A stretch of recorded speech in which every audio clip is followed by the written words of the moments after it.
Alors bonsoir à toutes et à tous. Donc on va essayer de réfléchir un petit peu sur cette notion. Donc le titre qui avait été fixé, c'était aller au bout de ses rêves. C'est tout un programme. Et vous êtes à un âge qui est un âge charnière. Parce que vous n'êtes plus des enfants, vous n'êtes pas encore des adultes, vous êtes juste entre les deux. Donc c'est un moment où où en fin de compte les plus grands choix de la vie ils vont se faire. Parce que vous allez décider de votre niveau intellectuel, si vous travaillez à l'école ou si vous faites rien, d'accord ? Vous allez décider de votre niveau spirituel, si vous faites des chouva ou non. En fonction des deux, vous allez décider des gens que vous allez côtoyer, parce que c'est très rare que quelqu'un qui est très très tzaddik, il tourne avec des gens très loin, d'accord ? Enfin, en fonction des trois, les personnes que vous allez épouser, d'accord ? Le métier que vous allez faire, parce que c'est dur de faire ingénieur quand on a du mal à avoir son bébé du premier coup. Donc en fonction des 5, l'endroit où vous allez habiter, et en fonction des 6, les enfants que vous aurez. Parce qu'en fonction de la personne que vous êtes, de la personne que vous épousez, de votre niveau intellectuel, spirituel, vous allez rencontrer quelqu'un, vous marier, faire des enfants. Donc tout ça, en fin de compte, ça se décide dans une période qui est à peu près entre 15 et 22 ans. C'est intéressant, ouais. C'est pour ça que c'est pas le moment de dormir. Parce que si tu dors à ce moment-là, quand tu te réveilles, le réveil est brutal. Moi, je vous donne mon expérience un petit peu par rapport au Shalom Bayit, d'accord ? Quand les gens viennent avec des problèmes de couple, on remonte dans le passé. D'accord ? Ils se connaissent depuis des années. Déjà, disons, ça fait 20 ans qu'ils sont mariés. Puis ça faisait 5-6 ans qu'ils se connaissaient avant. Donc, quand on remonte l'histoire, on voit, quand on voit le passé, on comprend le présent. Mais c'est intéressant, c'est que quand tu connais le présent, tu peux connaître le futur aussi. Vous me suivez ou... Oui ? C'est-à-dire que tu es très nerveux, bon, alors, ou tu vas épouser quelqu'un de très calme qui va te supporter, d'accord ? Ou quelqu'un de plus nerveux que toi, qui va te rendre fou. Ouais. Si tu es une vraie menteuse, ou tu vas épouser un vrai menteur, d'accord ? Et on ne supporte pas le mensonge de l'autre. Le sien, on s'arrange, mais celui de l'autre, non. Soit quelqu'un de très vrai, donc ça va être un cauchemar, parce qu'on va dire, ouais, tu mens, tu ne dis pas la vérité. Donc ça veut dire quoi ? Ça veut dire qu'on va rencontrer des gens, on va être en face d'une réalité qui vont nous obliger à grandir.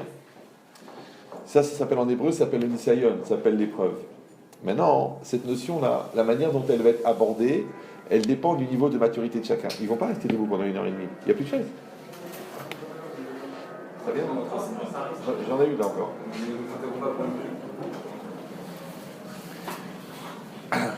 Maintenant, je pose une question idiote. Est-ce que vous croyez en Dieu ?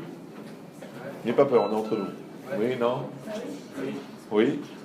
Alors, le fait de croire en Dieu, c'est pas simplement de manger cachère et de faire Shabbat. Ça, c'est normal, sinon il faut se convertir. Oui ? Donc, de croire en Dieu, c'est d'accepter que la réalité qui est en face de moi, elle est adaptée à moi. Parce que Hachem, il ne dort pas. D'accord ? C'est-à-dire que quand ça va bien, le bon Dieu, il est là. Mais quand ça ne va pas, le bon Dieu aussi, il est là. Et quand il y a des malheurs, Hachem, il est là aussi. Et quand il y a des bonheurs, Hachem, il est là aussi. C'est qu'il faut accepter que la réalité qui est en face de soi, elle est adaptée à soi. Et c'est ça la Emouna. Maintenant, quand moi, j'évolue, je grandis, eh ben, la réalité, elle évolue avec moi. Un peu comme la logique du miroir. Quand tu fais la tronche, eh ben, tu vois ta tête dans le miroir, tu te dis, mais c'est qui cette tête de mort ? Et quand tu es souriant, les goïms, ils disent, souris à la vie se sourit. En vérité, c'est beaucoup plus large que ça. Ça s'appelle Mida Kenegen Mida. Ça veut dire que Hachem va se conduire avec toi comme toi, tu te conduis avec lui. Par exemple, toi, tu veux faire les choses avec intelligence, alors on va te proposer des choses intelligentes. Maintenant, toi, tu veux pas réfléchir, on va te proposer des choses idiotes. Le problème, c'est qu'au moment où tu auras besoin de réfléchir, comme tu ne sais pas réfléchir, tu vas t'embêter. C'est pour ça que les gens superficiels ont des problèmes essentiels, mais ils apportent des solutions superficielles. Donc, ils ne règlent jamais leurs problèmes essentiels. Donc, il reste des problèmes essentiels. Ouais. Maintenant, le problème, c'est que pour avoir des solutions essentielles à des problèmes essentiels, il faut être essentiel. Maintenant, la société, elle fait exactement le contraire. La société, elle fabrique des brels. D'accord ? Par exemple, quelqu'un qui regarde tous les jours Cyril Hanouna, c'est sûr qu'il ne va pas se finir intelligent. Non, il a passé un bon moment, il a fait du sport, il a rigolé, mais il ne veut pas devenir intelligent. D'accord ? Celui qui regarde des publicités ou des feuilletons ou des... Maintenant, c'est un choix, ça peut exister. Il y a des gens qui ne veulent pas se prendre la tête, que ça les saoule, qui veulent avoir une vie facile, simple. Ils n'aiment pas les choses compliquées, ils veulent travailler avec leurs mains, ils ne veulent pas raisonner, ils ne veulent pas se prendre la tête. C'est vrai, c'est possible. Mais le problème, c'est qu'à un moment ou à un autre dans la vie, tu vas être obligé. Oui, parce que vous savez qu'il y a un choix qui est violent, c'est que ça serait grave que tes enfants à la naissance, ils soient plus âgés que toi. Si ton enfant à la naissance, il est plus âgé que toi, ça veut dire que ta maturité, elle est moins grande que l'enfant que tu viens de mettre au monde. C'est d'ailleurs pour ça, des fois, que des parents sont remis en cause par leurs enfants.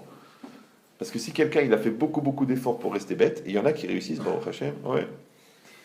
Le problème, c'est que la vie, elle les rattrape, et quand la vie, elle te rattrape, elle te pose la question de ton âge. Elle ne pose pas la question de ce que tu crois être. Elle te pose la question de ce que tu es. Oui. Donc tu as 25 ans, on te pose une question de 25 ans. Tu réponds une réponse de 25 ans. Maintenant, si tu réponds une réponse de 15 ans à une question de 25 ans, quel âge tu as? Quel âge? Bon, il va falloir que je... 15 ans, 10. 15 ans, ouais. 15 ans. Si quelqu'un de 25 ans, on lui pose une question de 25 ans et il donne une réponse de 15 ans, c'est qu'il a 15 ans. Une fois, il y a des jeunes qui m'ont accompagné. C'est pas noté. Donc, une fois, il y a des jeunes, j'avais cours le mardi soir, ils m'ont dit, Rav, on vous raccompagne. Alors, on est monté dans la voiture, et puis il y en a, il m'a posé une question. Il m'a dit, ah mais Chétrit, voilà, j'ai un gros problème, parce qu'en fait, j'ai quitté l'école depuis 2 ans, et je dis à mes parents, je dis que je vais à l'école. En fait, je travaille dans la vente, et comme je suis pas du tout motivé, je suis obligé de prendre des vitamines et tout. En plus, c'est le patron qui nous les vend, il nous les reçoit sous de la paye, du coup, il me reste plus rien. Bon, alors je lui ai dit, mais à quel âge tu as arrêté l'école? Il m'a dit en seconde. Je dis, non, à quel âge tu as arrêté l'école? Il m'a dit en seconde. Alors je vous explique. Quand le rabbin il répète la question, c'est pas qu'il n'a pas compris ta réponse. C'est que toi, tu n'as pas compris pourquoi lui répète la question. Comme la vie, quand la vie elle se répète, quand tu as tout le temps les mêmes épreuves, c'est pas que Dieu il bégaye. C'est que tu comprends pas. Alors comme tu comprends pas, ça revient. C'est vrai que les gens ils disent, mais pourquoi j'ai toujours les mêmes épreuves? Pourquoi tu tombes toujours sur le même genre de garçon? Je dis, c'est pas possible, tu tombes que sur des malades. Mais t'as pas un petit côté infirmière? Oui, c'est vrai. Ah, okay. Ouais. Après tu dis, ouais, mais et moi personne ne me croit. D'accord, mais tu n'arrêtes pas de mentir. Oui, c'est vrai, je mens. Mais pourquoi personne ne me croit? La Gemara a dit, la punition du menteur, c'est qu'on ne le croit pas quand il dit la vérité. Il dit, non, mais la vérité, Béhémet, là, c'est la vérité. Oui, mais je sais, ouais, on te connaît, on sait comment tu fonctionnes. Ouais. Donc ça veut dire quoi? Ça veut dire que cette personne, elle me dit, à quel âge je lui pose la question, quand est-ce que tu as arrêté l'école? Il me répond en seconde. Et moi, je lui dis, mais je ne te demande pas quand est-ce que tu as quitté l'école. Je lui demande à partir de quel âge tu as arrêté de travailler à l'école. Là, il a réfléchi, il m'a dit, CM2. Mais il est resté à l'école jusqu'en seconde. Mais il a arrêté de travailler à l'école en CM2. Ouais. Donc ça veut dire que le gars, il a 22 ans, mais il a un cerveau de CM2. Je ne sais pas si vous voyez un peu le traumatisme. Parce que comment tu vas gérer? Tu es un CM2. Ouais. Donc tu crises, tu paniques, tu stresses, tu n'arrives pas à raisonner, tu ne trouves pas de solution, tu n'arrives pas à réfléchir, tu veux tout de suite. Bon, qu'est-ce qu'il faut faire? Qu'est-ce qu'il faut faire? Je dis, non, il ne faut pas. Là, il ne faut rien faire pour l'instant. Pour l'instant, il faut réfléchir. Ouais, mais ça me prend la tête, ça me saoule. Dites-moi ce qu'il faut faire. Non, tu vas devenir un islamiste, toi. Je te dis maintenant, il faut réfléchir. Il faut prendre du temps, il faut réfléchir. Mais le gars, il ne sait pas synthétiser, parce que synthétiser, ça s'apprend en seconde et en première. Donc lui, il ne synthétise pas. Comme il ne synthétise pas, il voit que l'extérieur des choses. Donc il veut tout de suite une solution. Vous voyez un peu? Ça veut dire quoi? C'est que quand tu fais une scolarité, qu'est-ce qu'elle fait la scolarité? C'est que chaque année, tu passes de classe. Alors je lui pose une question idiote. Quand est-ce qu'un élève de première, il devient un élève de terminale? À quel moment? Ça, il a passé le bac de français. Ouais. Maintenant, c'est quand il a passé le conseil de classe. Ouais. C'est quand il a, en 1er septembre, à la rentrée, quand il rentre en première, en terminale. C'était pendant toute l'année de première. À la fin de l'année de terminale. C'est à la fin de l'année de terminale. Non, presque pas terminale. Oui, mais en fait, c'est que pendant toute l'année de première, il est devenu un élève de terminale. Oui. C'est qu'on te donne des exercices, on te donne des leçons, on te donne des règles, et toi, tu travailles pendant 1 an. Et pendant 1 an, tu es devenu la personne de l'année prochaine. Vous me suivez ou... Voilà. Donc en fait, une épreuve, c'est quoi une épreuve? Comme en français, ouais. C'est pour éprouver. Maintenant, c'est quoi éprouver? Éprouver, c'est prouver. Maintenant, comment tu vas prouver que tu as grandi? Parce que tu passes l'épreuve. Maintenant, qu'est-ce qu'ils font les gens? Ils essayent d'éviter les épreuves. Mais sans épreuve, tu ne peux pas grandir. Maintenant, on ne parle pas des épreuves maintenant d'attraper une leucémie ou de perdre un bras ou d'être orphelin. Non, tu n'as pas besoin de ça. Une épreuve en tant que que décapsuleur de potentiel. C'est ce qui te fait grandir. Alors je donne toujours un exemple. C'est comme un gars, il arrive en classe de gymnastique. Le prof, il a mis la barre à 1m20. Maintenant, lui, il n'est pas très bon en sport. Ouais. Alors le prof, il dit, il faut sauter 1m20. Donc il y a 20 élèves. Il leur dit, allez-vous sauter.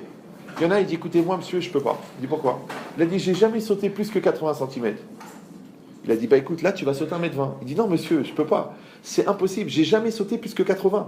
Maintenant, vous mettez 1m20. En plus, c'est faux 1m20. Parce que la barre, elle est 1m20. Mais si tu sautes 1m20, tu fais tomber la barre. Donc il faut que tu sautes au moins 1m25 pour ne pas faire tomber la barre. Alors comment voulez-vous que je passe de 80 cm à 1m25? C'est pas possible. 45 cm de plus.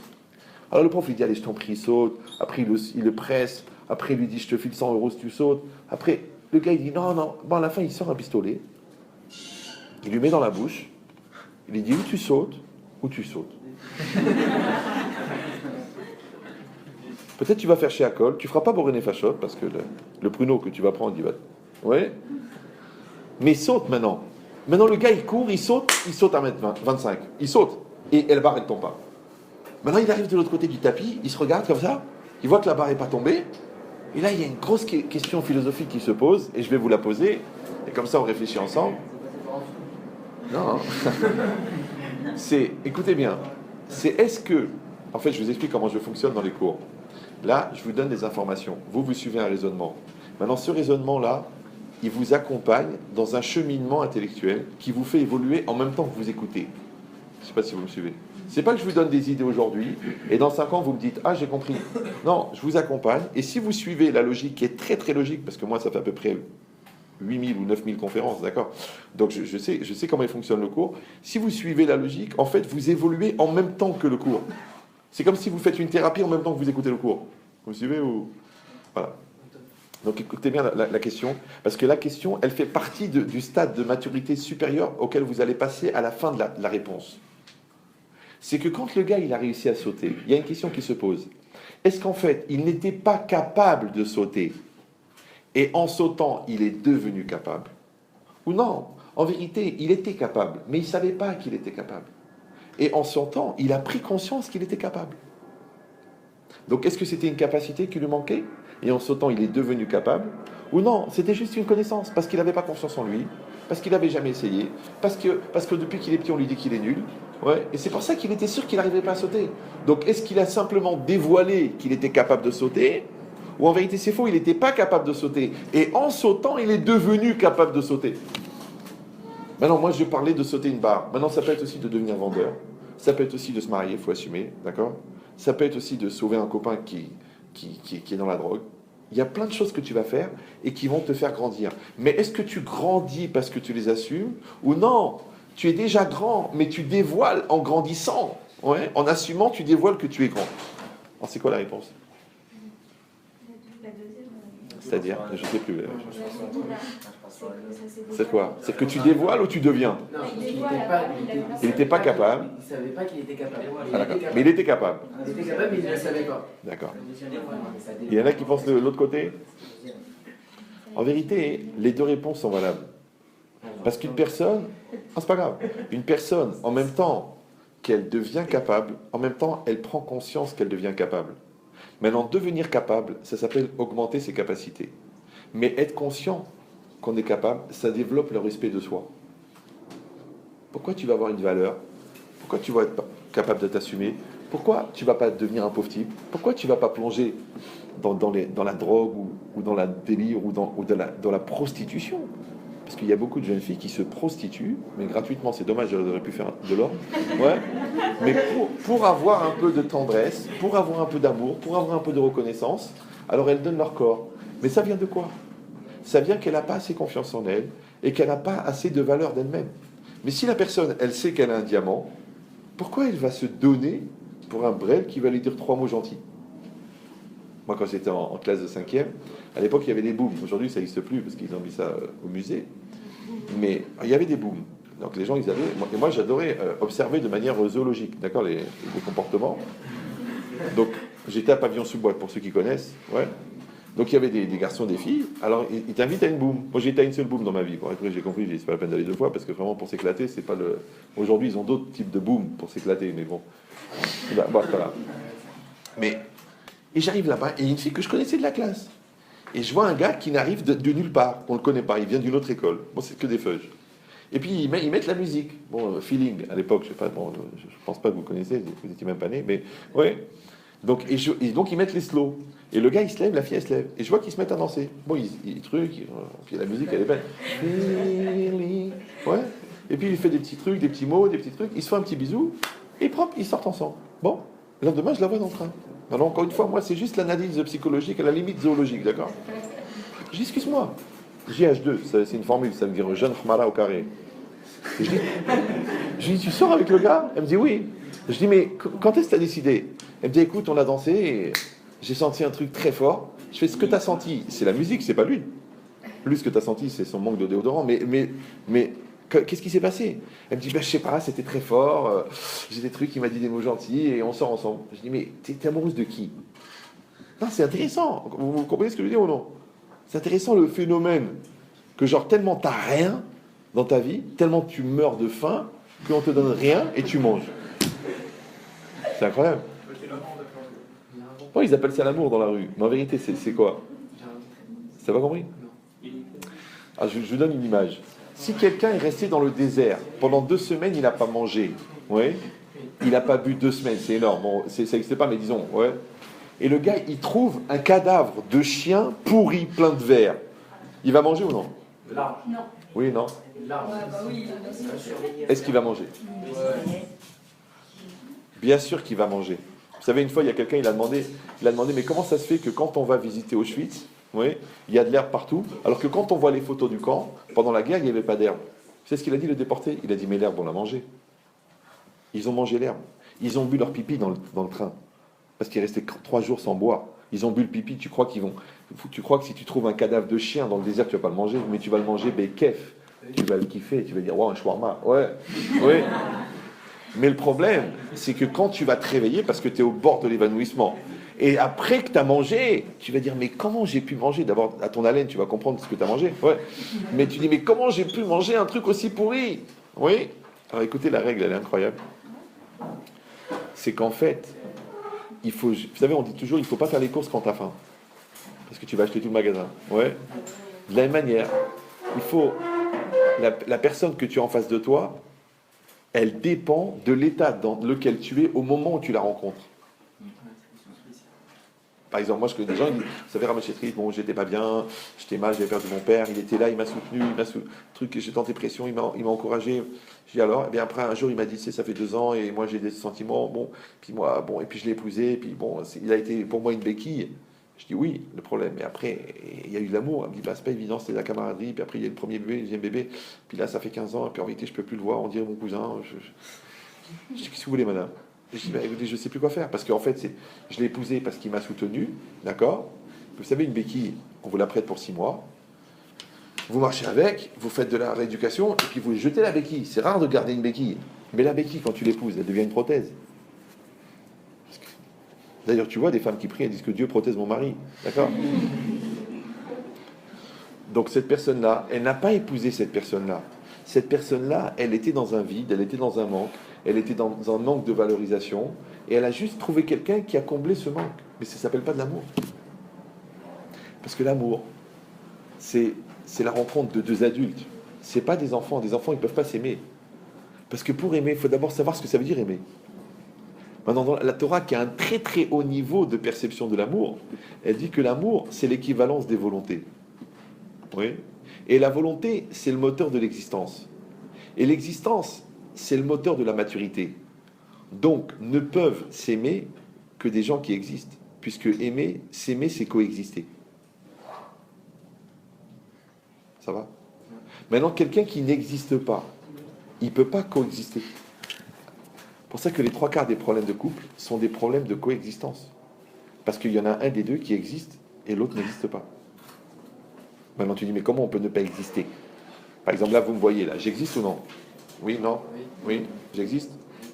Alors après, c'est une question de définition. C'est quoi exister? Alors, j'ai écrit un livre de 450 pages sur ça, mais je ne pense pas que vous aurez la patience de le lire, donc je vais vous résumer le principe.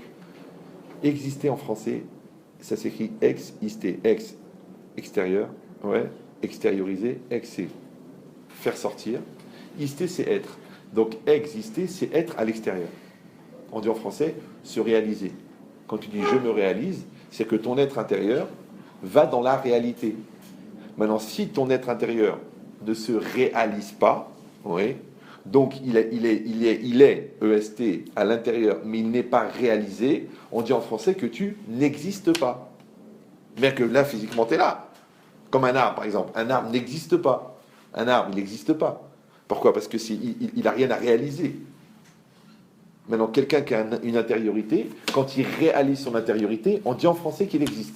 Maintenant, le problème, c'est que quand tu épouses quelqu'un, tu épouses deux personnes. Tu épouses une personne extérieure et une personne intérieure. Voilà. C'est pas un poster. C'est pas une voiture. C'est une personne.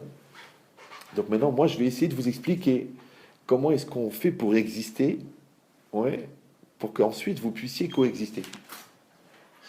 Ça vous intéresse ou... Et cette logique-là, que en fait, c'est le Maharal de Prague qui dit Kol hachaim zelatzet minakoach el hapoal. Toute la vie, c'est passer du potentiel au réel. Comme on a dit tout à l'heure, quand est-ce que tu es devenu un élève de terminale? Pendant l'année de première. Donc en fait, en première, tu étais un potentiel de terminale. Vous me suivez ou non? Quand tu as fini ton BEP de mécanicien, tu es devenu mécanicien. Mais quand est-ce que tu es devenu mécanicien? Pendant ton BEP de mécanique. Alors c'est pareil, comment tu es devenu un mari? Ben pendant tout le travail de ton mariage. Parce que ta femme, elle t'a obligé à devenir un mari. Comment tu es devenu un parent? Grâce à tes enfants. Parce qu'ils t'ont dit, ouais, et les nerfs, et le stress, et les accompagner à l'école, et soigne-les. En fait, tu es devenu parent grâce à tes enfants. Donc, qu'est-ce qui se passe? Hachem, il pose des questions, et toi, tu donnes des réponses. À chaque fois que tu réponds à la question, tu grandis. Maintenant, qu'est-ce qu'ils font les gens? Ils font tout pour ne pas répondre à la question.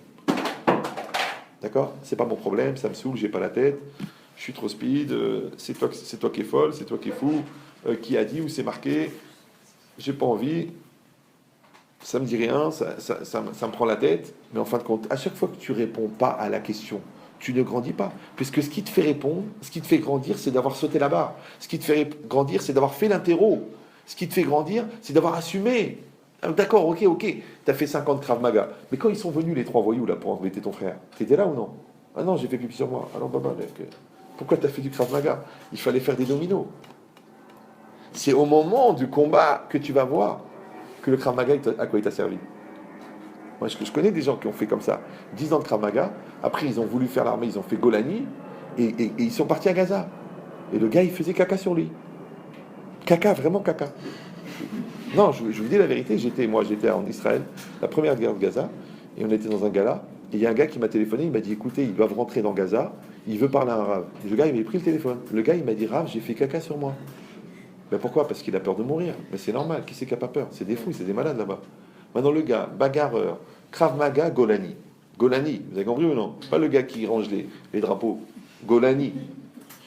Mais tu ne peux pas savoir ce que tu vas être au moment de l'épreuve. Donc en fait, ce qu'on se prépare, on se prépare à être bon au moment de l'épreuve. D'être bon avant l'épreuve, ça s'appelle la théorie. D'être bon après l'épreuve, ça s'appelle trop tard.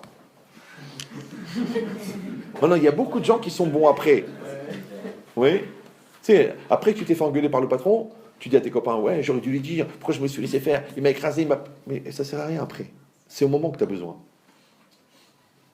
Alors comment on fait pour être bon et pour être bon au bon moment? Vous me suivez ou non? Comme les gens, après le divorce, ah, j'avais une femme de folie. Et après que les enfants sont mariés, ah, j'aurais dû leur dire. Après qu'ils ont perdu leur père, ah, j'aurais dû passer du temps avec lui. Mais dis-moi, t'en as pas marre de voir tous les matchs en différé, toi? Comme ça, les gens. Ils arrêtent l'école. Ouais, ça me saoule, ça me prend la tête et tout ça. Après, ils créent une petite société. Après, ils font un beau dépôt de bilan. Et après, ils recommencent à faire des maths et de la gestion. Moi, je connais un gars, il est rentré à HEC à 40 ans. Pourtant, il vendait 80 000 ordinateurs par jour. Parce qu'il a compris que c'était un très très bon vendeur, mais il n'avait pas il n'avait pas de recul, il n'avait pas de gestion. Donc à court terme, tu lui donnais n'importe quel produit, il déchirait la baraque, ouais, il vendait des trucs, mais il ne savait pas gérer. Il n'avait pas le recul. Ouais. Et le recul, c'est l'école qui te le donne. Alors tu peux apprendre dans la vie aussi. Je connais aussi des gens qui sont cotés en bourse et qui ont arrêté l'école à 14 ans. Mais ils ont grandi tout seuls. Et crois-moi qu'ils ont des cicatrices. Parce que les cicatrices à l'école, c'est zéro. Mais une cicatrice dans le travail, c'est un dépôt de bilan. C'est pas les mêmes genres de cicatrices. Ouais. Donc qu'est-ce que ça veut dire? C'est qu'à chaque fois, tu vas être cumulé à certaines épreuves, et ces épreuves-là, elles vont te faire grandir. D'accord? Comme à l'école, tu passes de classe. Et bien là, c'est pareil. C'est-à-dire qu'en fait, un homme de 44 ans, ouais, et c'est un enfant de 45 ans. Parce qu'il est en train de devenir un homme de 45 ans pendant l'année de 44 ans. Maintenant, Hachem, dans sa chorma, il te donne chaque année les épreuves dont tu auras besoin pour grandir. Le mec qui est malin, ouais, il fait le programme. Le gars qui est brêle, il dit non, le programme, il n'est pas pour moi. Mais les années, elles passent. Pareil. Oui. Et c'est ça l'idée. L'idée, c'est que il n'y a pas plus extraordinaire d'avoir la réponse au moment où tu as la question. Ouais. Et il n'y a pas plus étouffant de ne pas avoir la réponse au moment où tu as la question. C'est comme si toi, tu as un business qui se présente. Un mec qui dit voilà, il y a un immeuble à Saint-Mandé, en façade, à 950 000 euros, 4 étages. Tu l'achètes? Tu dis attends, 950 000 euros. 950 000 euros. Tu rigoles ou quoi? J'ai 10 000 euros, je vais m'acheter une DS4 d'occasion. Je dis mais t'es fou. Un immeuble en façade à Saint-Mandé, ça coûte 8 millions d'euros. Toi, tu l'as trouvé à 950 000 parce que c'est la secrétaire du notaire qui est attente. Elle t'a dit, il y a une vieille, elle est morte, une Goya, elle a laissé 87 maisons. Ils sont engueulés, ils ont tout distribué. Il reste cet immeuble, personne n'en veut parce qu'il est un peu délabré. Et maintenant, elle se présente l'occasion. Maintenant, quand l'occasion, elle se présente, achète-le. Mais comment je vais faire? Mais achète-le. Ah, toi, tu dis, non, j'arrive pas, c'est trop dur, c'est trop, 950 000. Mais pourquoi on te pose la question? Moi, je connais quelqu'un, je ne peux pas vous dire son nom, à 21 ans, en un soir, en un jour, il a acheté 9 appartements. À l'époque, il n'y avait pas les gros coutements. Ouais. Donc le gars, il a été dans 9 banques, il avait dans 9 ventes aux enchères, il a acheté 9 appartements. Il les a achetés. À 21 ans. Mais il était fou. Bon, c'est vrai que c'est un vrai fou, le gars. Aujourd'hui, il en a à peu près 64, d'accord? Il a 41 ans. Mais il était fou. Pourquoi il y a un fou qui va y aller et un autre qui va dire attends, c'est pas évident, tu sais, attends, c'est quand même de l'argent, hein. Attends, je compte les centimes pour acheter le ticket de train, tu veux que j'achète un appartement? Pourquoi il y en a qui pensent petit et il y en a qui pensent grand? Pourquoi il y en a qui voient loin et il y en a qui voient pas loin? Ouais. En vérité, c'est une logique de contrepoids. Vous savez, quand vous avez une grue, vous avez la grue, là, la grue de l'immeuble, tu sais combien elle soulève? Elle soulève, par exemple, 30 tonnes. Elle met 30 tonnes comme ça, elle les prend, elle les pose de l'autre côté. Mais tu sais combien il pèse le contrepoids qui est en bas, les blocs de béton qu'il y a? Il baisse au moins 50 tonnes. C'est le contrepoids. Et bien le contrepoids, c'est ce que tu es. Ouais. Et le poids, c'est ton épreuve. Si toi, tu as une grande épreuve et que tu n'as pas le contrepoids, tu vas tomber. Comme des gars qui sont vendeurs. Ils vendent, ouais, ils s'éclatent. Un jour, il dit attends, pourquoi je prends 3 000 euros avec 2 000 euros de prime alors que mon patron, il prend 100 000? Le gars, qu'est-ce qu'il fait? Il prend le fichier de son patron, il crée une boîte, il ouvre un magasin, et pac, il démarre. Après, il téléphone, il dit écoutez, Raph, je vais mourir. Là, je prends une grosse décision. Il y a 600 000 euros là qui doivent sortir. On a 4 millions d'euros en caisse. On ne sait pas si on achète une nouvelle machine, si on prend des gars. Je suis stressé. Tu as compris la différence entre être vendeur et être patron? Parce que tu es vendeur. Toi, tu joues avec le client. Mais là, il faut prendre une décision. C'est l'orientation de la boîte. Oui, eh ben c'est exactement pareil. Dans la vie, il y a des gens qui sont vendeurs et des gens qui sont patrons. Mais le problème, c'est que quand tu es un père, tu dois voir à court terme, qu'est-ce que tu vas faire avec le petit maintenant il a volé, ouais. Et à long terme, c'est qu'est-ce qui va devenir plus tard. Donc tu es en même temps patron et en même temps vendeur. Oui. Donc tu es obligé d'avoir les qualités du patron et les qualités du vendeur. Comme tu dois avoir les qualités de l'enseignant et les qualités de l'élève. Parce que si tu n'es pas capable d'écouter, tu ne peux pas évoluer. Mais si tu ne sais pas transmettre, c'est que tu n'as pas compris ce que tu as appris. Donc tu dois avoir en même temps les deux. Vous voyez cette logique-là? Voilà. Alors maintenant, pour arriver à tout ça, il y a une méthode extraordinaire qui s'appelle la vie. C'est ça la vie. Ouais, c'est pas de voir des DVD et de fumer des joints et de manger des shawarmas super bons. Ouais. Non, c'est pas ça. Ça, c'est rien. C'est se nourrir. Les animaux aussi, ils mangent. Ouais. La vie, encore une fois, c'est de passer du potentiel au réel. C'est de grandir, c'est de se réaliser. Maintenant, ça exclut pas le kiff. Évidemment, ça exclut pas. Ouais. Parce qu'il y a une différence entre un kiff qui est un kiff à court terme et un kiff qui est un kiff à long terme. Par exemple, si tu veux manger un tagine, c'est ce que c'est un tagine? Ouais. Ben, il faut acheter de la viande, il faut la laver, il faut après la découper, après il faut la faire cuire une première fois, il faut enlever la mousse là qui est au-dessus, après il faut la faire recuire, après il faut mettre les épices, après il faut la laisser mijoter pendant 3 heures, après il faut prendre un beau service Christophe et il faut la présenter avec des légumes pour que tu manges un tagine. Tu dis, tu sais quoi? Moi je vais pas faire ça. Pour qui fait un tagine, tu sais ce que je fais moi? Je vais prendre un paquet de Candy Planet, des bonbons. Je l'ouvre, je mange. Je mange. Je kiffe tout de suite. Pourquoi je vais attendre? Vous me suivez ou non? Eh ben, c'est pareil dans la vie. Il y a le mec qui va dire, qu'est-ce que je vais faire? Je vais faire 4 ans, 2 ans maths sup, maths spé, plus 4 ans de finance. Mais t'es fou, je suis un foyot, moi. Moi, je veux gagner de la thune, moi. Moi, je veux du fric, moi. Moi, tout de suite, je me mets la vendeur et tu vas voir ce que je vais te faire. Je vais vendre des téléphones, tu vas voir ce que je vais faire. Ok, combien tu gagnes? Eh ben, cette année, Blaine Lara, je suis passé à 1008. Mais dans ma poche, hein. 1008. Tu sais combien il a pris, le mec qui a fait finance? La première année, avec sa prime, il a acheté une Aston Martin. Il est entre 28 et 42 000 euros par mois. T'es qui, toi? Lui, il est en première année. Tu dis, ouais, mais attends, mais... maths sup, maths spé, 4 ans de finance. Et toi? Ah, moi, Blainara, regarde, j'y arrive du premier coup. C'est ça le problème. Qu'est-ce que tu veux? Maintenant, moi, je parle de l'argent, parce que je sais que ça vous intéresse, mais c'est pareil d'être mature, et c'est pareil d'être fort, et c'est pareil d'être bien dans sa peau, c'est la même chose. Ça s'appelle un apprentissage. Maintenant, quelqu'un qui n'a pas envie de se prendre la tête, il ne va pas se prendre la tête. Mais attention, parce que quand il y a des questions qui vont se poser, où il faudra une tête, comment il va faire? Parce qu'il n'a pas. Ça s'appelle le sniper. C'est ce que c'est un sniper, non? Oui. Vous savez pourquoi est-ce que le canon du sniper, il fait plus que 1,20 m de longueur? Oui. 1,20 m. Que le canon, pas le fusil. Le fusil, il fait au moins 1,50 m. Ouais. Mais que le canon, il fait 1,20 m. Par contre, si vous voulez attaquer une banque, je vous donne un truc. Vous achetez un petit fusil. C'est trop gros. Alors vous coupez le manche et vous coupez le canon. Ça s'appelle un fusil à canon scié. Il est petit comme ça.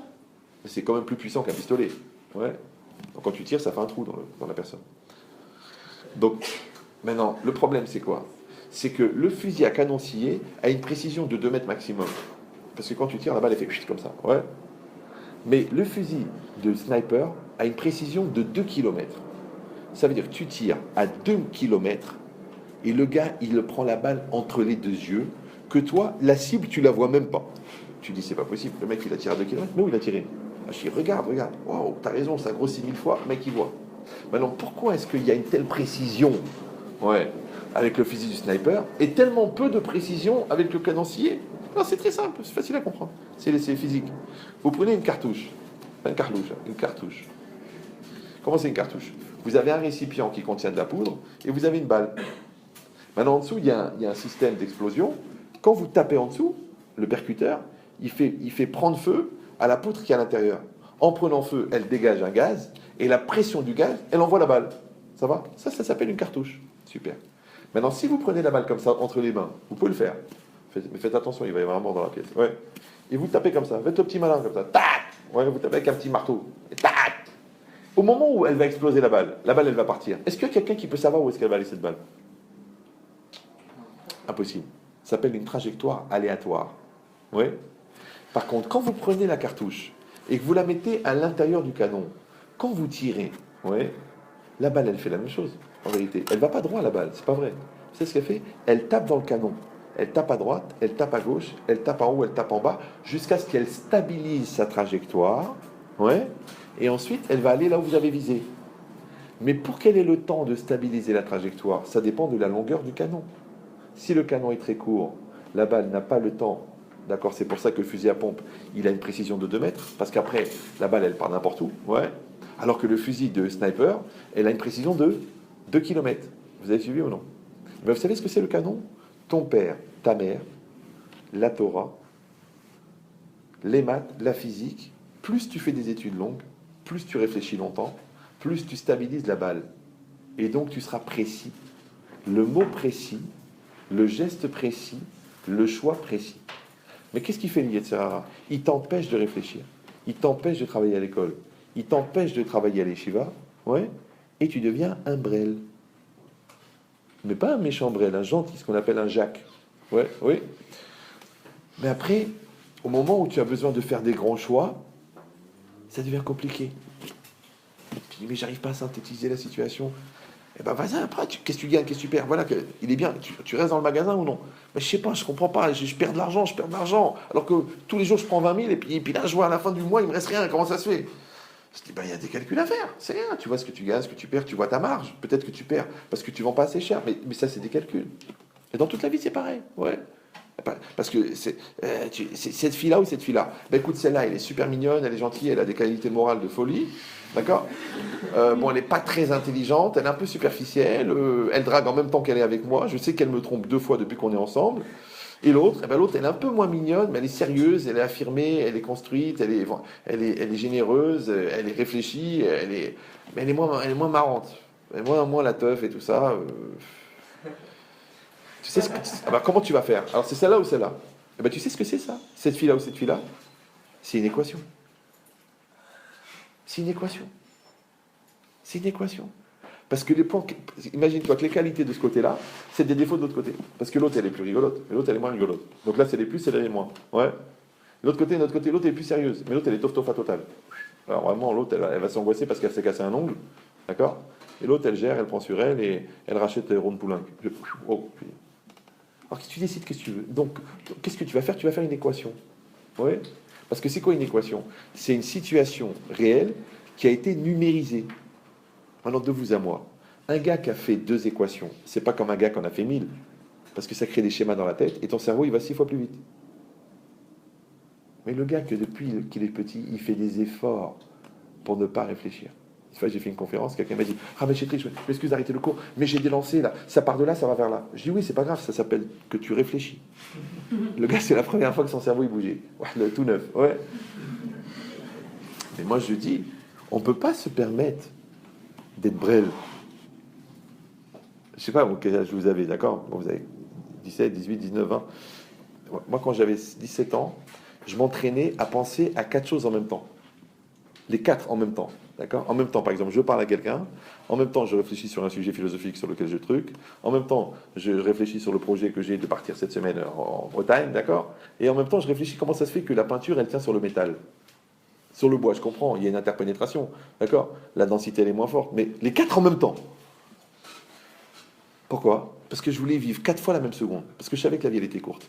D'accord? Et t'as des gens, ça fait 2 ans, ils n'ont pas réfléchi. Comme le gars dans le Royardi, là. 2 ans. Ça fait 2 ans qu'il est avec la fille. 2 ans. 2 ans qu'il est avec la fille. Et puis quand il se rapproche de la roupa, il dit, Rav, je l'aime pas. Elle a des boutons. Elle a pas de poitrine. Je crois que sa mère est Goya. Je dis, attends. Ça fait 2 ans que tu es avec elle. Maintenant, tu réfléchis?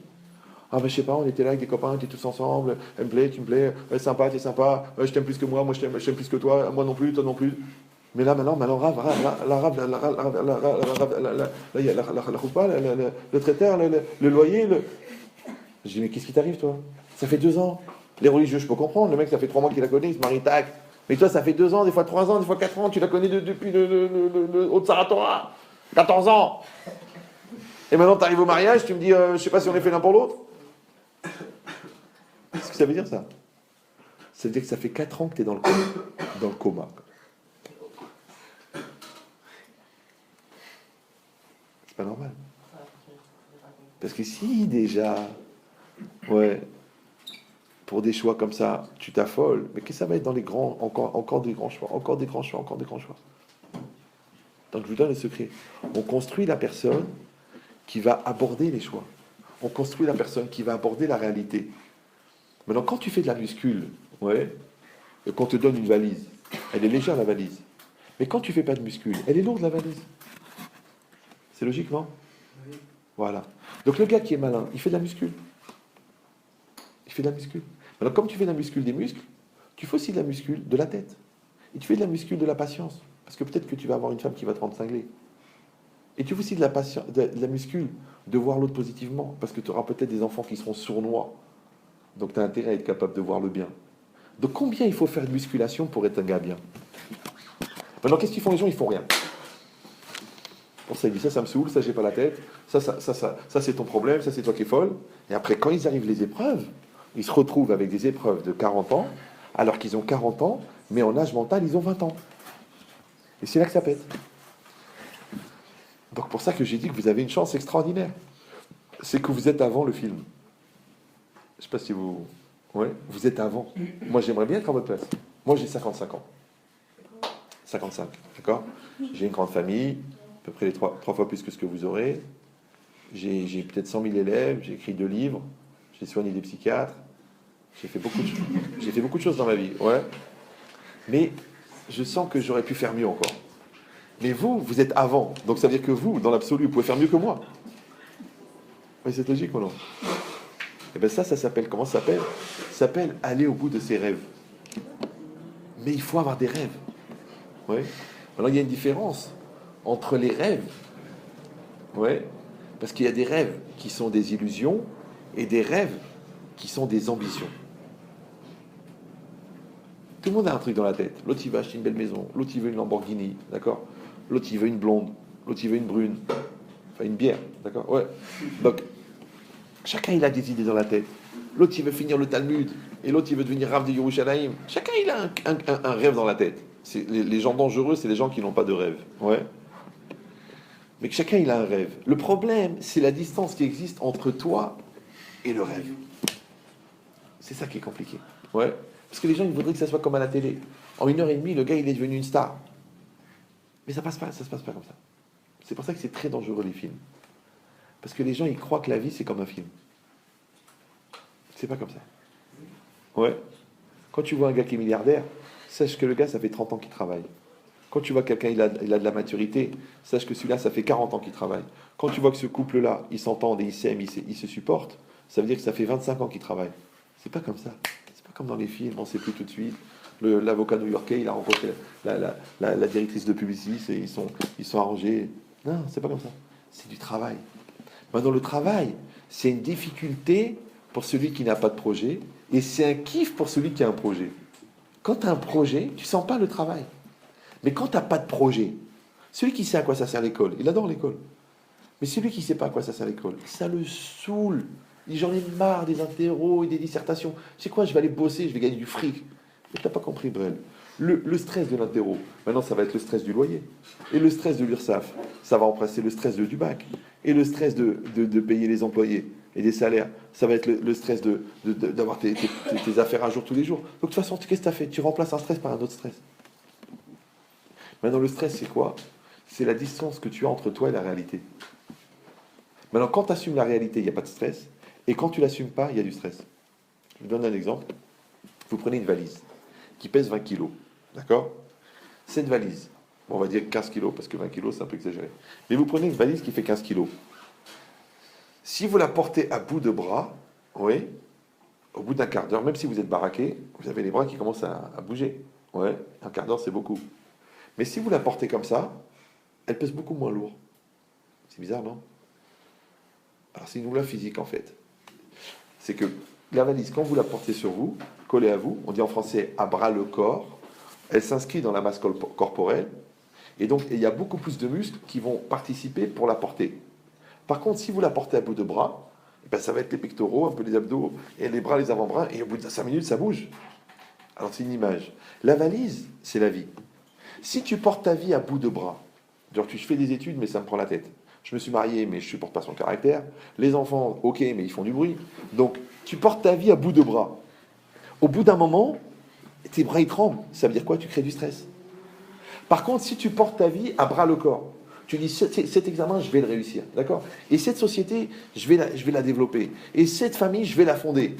Quand tu prends les choses à bras le corps, on dit en français, ouais, on appelle ça en français s'investir à 100%. Donc la chose, elle est légère. Donc tu vois ici une chose incroyable. C'est pas que l'épreuve, elle est dure ou elle n'est pas dure. C'est où tu es investi ou tu n'es pas investi. Quand tu es investi, c'est pas dur. Et quand tu n'es pas investi, c'est dur. Je sais pas si vous... Donc en vérité, rien n'est dur. Rien n'est dur. Moi, quand j'étais en seconde, à l'époque, il y avait la guerre du Cambodge et du Laos. D'accord? Donc il y a des immigrants qui sont arrivés du Cambodge Les mecs, ils parlaient pas un mot de français. Des Chinois, des Cambodgiens, ils parlaient pas un mot de français. Mais le gars, bon, c'était une tête. En 6 mois, il a appris le français. Après, en 8 mois, il est devenu le meilleur de la classe. Il faisait des tableaux, il jouait du violon, il parlait 4 langues. Il est un génie en mathématiques. Comment il a fait, le mec? Tu sais pourquoi? Parce qu'il est parti du Cambodge. Il m'a dit, là-bas, dans mon pays, à 6 ans, les enfants, ils travaillent. Les mecs, ils trouvaient des têtes par terre. Parce que c'était là, le massacre. Donc, quand il est parti du Cambodge, la France, mais c'est le bonheur. Vous me suivez ou non? Mais les gens qui n'ont pas eu la chance d'avoir des malheurs dans leur vie, ils gaspillent leur bonheur. Ça fait bizarre, non? C'est comme les gens par exemple, il y a des gens qui ont des parents extraordinaires. Eh ben ils vont traîner avec tous les cassos qui traînent dans la rue. Tous les cas sociaux de la rue. Ouais, ils traînent, ils trucs, ils mentent, ils trichent, ils volent, ils embrouillent, ils fument. À chaque fois, tu fumes, il n'y a pas de bœuf, oui ou non? D'accord? À la fin, il se dit, mais le gars, il dit, mais pourquoi tu fumes, toi? Ouais, mon père, il me frappe. Et toi? Ma mère, c'est une prostituée. Et toi? Mon grand-père, il a touché mon frère. Ah bon, et toi? Et toi? Moi, rien. Alors, qu'est-ce que tu fais avec nous, toi? Qu'est-ce que tu fais ici? Tu as la chance d'avoir une famille, tu as la chance d'avoir des parents normaux, tu as la chance d'habiter dans une maison, tu as la chance qu'il n'y a pas de la coke qui est planquée dans les placards, qu'il n'y a pas une Kalachnikov en dessous du lit de ta mère. Mais c'est the bonheur. Un truc bizarre. Les gens qui ont le pire, ils rêvent du meilleur. Et les gens qui ont le meilleur, ils rêvent du pire. C'est bizarre, non? Oui, oui, oui. Je vous donne une image. Un jour, j'ai eu un cas de Shalom Bayit. Bon, c'était sur une base d'adultère. Et le gars, un gars très riche, il avait 150 magasins, il était marié avec une ancienne Miss Israël. Et la femme, vraiment une beauté. Et le gars, il a trompé sa femme, écoutez bien, c'est un truc bizarre, avec sa chef des stocks. Et sa chef des stocks, elle avait 62 ans. Elle était toute vieille et toute fripée comme ça. Et le gars, il m'a montré la photo. Je lui dis, mais j'ai pas compris. Écoute, ta femme, elle est magnifique. T'as été trompé ta femme avec ce... C'est bizarre, non? Moi, je comprends, lui, c'est normal. Le gars, il a de l'argent, il a 3 Aston Martin, il a une Buick, il a une Hummer. Le mec, c'est normal qu'il a du Yetzara, on ne peut pas être tous des chassidim. Alors d'accord, alors je sais pas, moi, va chercher une beauté. Non, il a été chercher Khala. Et quand je lui ai demandé, mais pourquoi? C'est ce qu'il m'a répondu. Écoutez bien, parce que c'est violent. Hein. Et ne croyez pas que vous êtes étranger de ces choses-là. Écoutez bien. Il m'a dit, monsieur le rabbin, vous n'avez jamais goûté le goût du sordide. Le sordide. Vous avez compris ou non? Le dégueulasse. Le mec, il veut du dégueulasse. Ouais. Alors réfléchissez bien. Oui, c'est un malade. D'accord. Alors maintenant, ça, moi je vous ai pris... Attendez. Moi je vous ai pris un exemple extrême. D'accord? Mais quoi? Quand toi, tu es un Ben Israël, tu es une Neshama, et tu vas traîner avec des voyous, des vendeurs de shit là-bas, ouais, des piquets de la tête, c'est la même chose. C'est une question de proportion. D'accord? Et quand toi, tu as un grand potentiel intellectuel, mais que tu vas traîner de ta vie, de rien faire, genre tu t'es pris la tête avec l'école et tu fais... Mais c'est la même chose. C'est une question de proportion. Vous savez ou non? Parce que vous savez que la distance entre Paris et Lyon, c'est la même qu'entre, dans un atome, entre l'électron et le noyau. C'est petit un atome, non? Ouais. Mais c'est tellement petit que proportionnellement à la taille, la distance entre le noyau et l'électron, c'est 650 km. La taille, par rapport à la taille. Ouais. Donc en vérité, que tu sois un pauvre type dans des problèmes graves ou un pauvre type dans des problèmes pas graves, c'est la même chose. Par contre, le contraire. Quand toi, tu fais quelque chose de bien, même dans une petite chose, ou tu fais quelque chose de bien dans une grande chose, oui, c'est pas le résultat qui est important. C'est que tu as participé à quelque chose de bien. Et bien ça s'appelle Natati lefanecha et hachaim ve'etamavet. Hachem, il dit, j'ai mis devant toi la vie et la mort. Parce que les gens, ils croient que la mort, ça veut dire, c'est Varga, Benamou, les bougies, l'enterrement, Pantin. Non, c'est pas ça la mort. Non. Ça, c'est pas ça la mort. La Torah, elle parle pas des morts qui sont morts. Les morts qui sont morts, ils sont morts. La Torah, elle parle des morts qui sont vivants. Par exemple, dans la Torah, le rachat, il s'appelle mort. L'imbécile, il s'appelle mort. Ouais. L'ignorant, il s'appelle mort. Je dis, mais pourquoi tu le traites de mort? Le mec, il est vivant. Ouais, mais c'est quoi la mort? La mort, c'est de ne pas vivre la vie qui aurait pu être la tienne. C'est une forme de mort. Moi, je connais des gens, par exemple, ils ont tout pour être heureux, mais ils divorcent. Et quand tu les vois pleurer aux guettes, tu te dis, mais ils sont brefs. Mais ils sont tellement entêtés, et l'entêtement, c'est une forme de mort. Ils sont tellement ignorants, et l'ignorance, c'est une forme de mort. Ils sont tellement bêtes, c'est une forme de mort. Ils sont tellement orgueilleux, c'est une forme de mort. Ouais. Parce que c'est quoi un mort? Un mort, c'est quelqu'un qui ne bouge pas. Comment on reconnaît un mort? Parce qu'il ne bouge plus. Maintenant que le gars, il ne bouge plus physiquement, ou que le gars, il ne bouge plus intellectuellement, ou que le gars, il ne bouge plus émotionnellement, ou que le gars, il ne bouge plus psychologiquement, il ne bouge plus. Et le contraire, la Torah, elle dit qu'il faut être vivant. Ouais. Vachai ba'em. C'est-à-dire qu'on peut transgresser Shabbat pour sauver la vie. Donc si on peut transgresser Shabbat pour sauver la vie, ouais, alors on peut aussi travailler ses midot pour devenir vivant. On peut aussi casser son Yetzara pour devenir vivant. On peut travailler à l'école pour devenir vivant. On peut étudier la Torah pour devenir vivant. Si déjà on peut être Mechalel Shabbat. Vous voyez ce calcul ou non? Alors pourquoi mourir? Pourquoi mourir? Pourquoi devenir Sewen? Pourquoi faire? Quand j'étais en seconde, je priais. J'étais à l'école Goy, moi. Et je priais Hachem, ne me rends pas con, ne me rends pas con. Je priais. J'avais deux prières. Je ne voulais pas être con et je ne voulais pas subir les cons. D'ailleurs, quand un con il me parlait, je partais en courant. Il me prenait pour un fou, les gens. Je dis, écoute, arrête de me parler, je m'en vais. Tu me décélères le cerveau. Il me disait, attends, ça va, détends-toi. Mais moi, à 17 ans, je dictais des dissertes de philo à des doctorats d'Hippocagne. Hippocagne, c'est la fac de philo. Le mec en doctorat, ça veut dire qu'il a fait déjà 8 ans. Et moi, j'avais 17 ans et j'étais en première. Et le mec qui m'appelait, je lui donnais au téléphone, il écrivait, il avait 18. C'est pas pour frimer, c'est pour vous dire que quelqu'un qui utilise son cerveau de manière régulière, il peut atteindre des résultats. Maintenant, à 14 ans, je travaillais sur des proverbes, et à 17 ans, mon prof, il me disait, mais ça c'est Oppenheimer, ça c'est Kant, et moi, j'ai jamais ouvert un bouquin de philo de ma vie, j'avais peur. Quand j'ai vu qu'Aristote, il est mort dans une maison de prostituée, j'ai eu peur. Maintenant, pourquoi j'ai fait toute cette philo? Pas pour devenir philosophe. Vous savez pourquoi? Parce que, étant donné que je savais que les plus grands choix de la vie, on les fait à 20 ans, ouais, je me suis dit, mais comment je vais être prêt? Et si je me trompe? Et si je me trompe de métier? Et si je me trompe de personne à épouser? Et si je me trompe d'endroit? Et si je me trompe de vie? Alors à quoi ça sert? Vous me suivez ou non? C'est que j'ai compris qu'en fait, donnez des verres parce que là, on va tous devenir du tagine. Ouais. Vous avez compris ou non? C'est que j'avais compris que les plus grands choix de la vie, en fin de compte, tu les fais à un âge où tu n'as pas les moyens de les faire. C'est vrai, non? C'est pour ça qu'il y a une maladie très répandue. Je ne sais pas si vous connaissez cette maladie. Est-ce que vous connaissez cette maladie? Ça s'appelle Si j'avais su. Ah, si j'avais su. Oh là là. Oh, Raph, si j'avais écouté ce cours il y a 20 ans. Oh, Raph, on m'avait dit ça. Oh, si à l'époque, j'avais travaillé pour ça. Alors moi, je vous donne le secret. Vous savez pourquoi ça ne veut rien dire si j'avais su? Parce que le bon Dieu, il ne te pose jamais une question s'il ne t'a pas donné à l'avance les éléments de la réponse. Alors je vous donne une image. C'est comme si un enfant, au CE1, il ne veut pas apprendre les tables multiplication. Il ne veut pas. On lui apprend. 6 x 6, 36, 6 x 7, 42. Il dit, allez, ça me saoule, ça me prend la tête. Et bien le gars, il a raté son bac. Parce que le prof, il dit, écoutez, le résultat, la démonstration est vraie, mais le résultat est faux. Pourquoi? Parce qu'il a fait 6 x 6, 63. Ça a faussé tout le calcul, il est planté. Donc celui-là, il a raté son bac à cause des tables de multiplication. Donc tu crois qu'il l'a raté en terminale, son bac? Il l'a raté en CE2. Maintenant, après, quand il a acheté la maison, ouais, la maison, allô, la maison, elle coûtait 200 000 euros. Mais lui, le Brel, il a pris un taux qui n'était pas fixe, d'accord, et qui était évolutif, et qui était à 6,5. Et bien la maison, il a payé 850 000 euros. Pourquoi?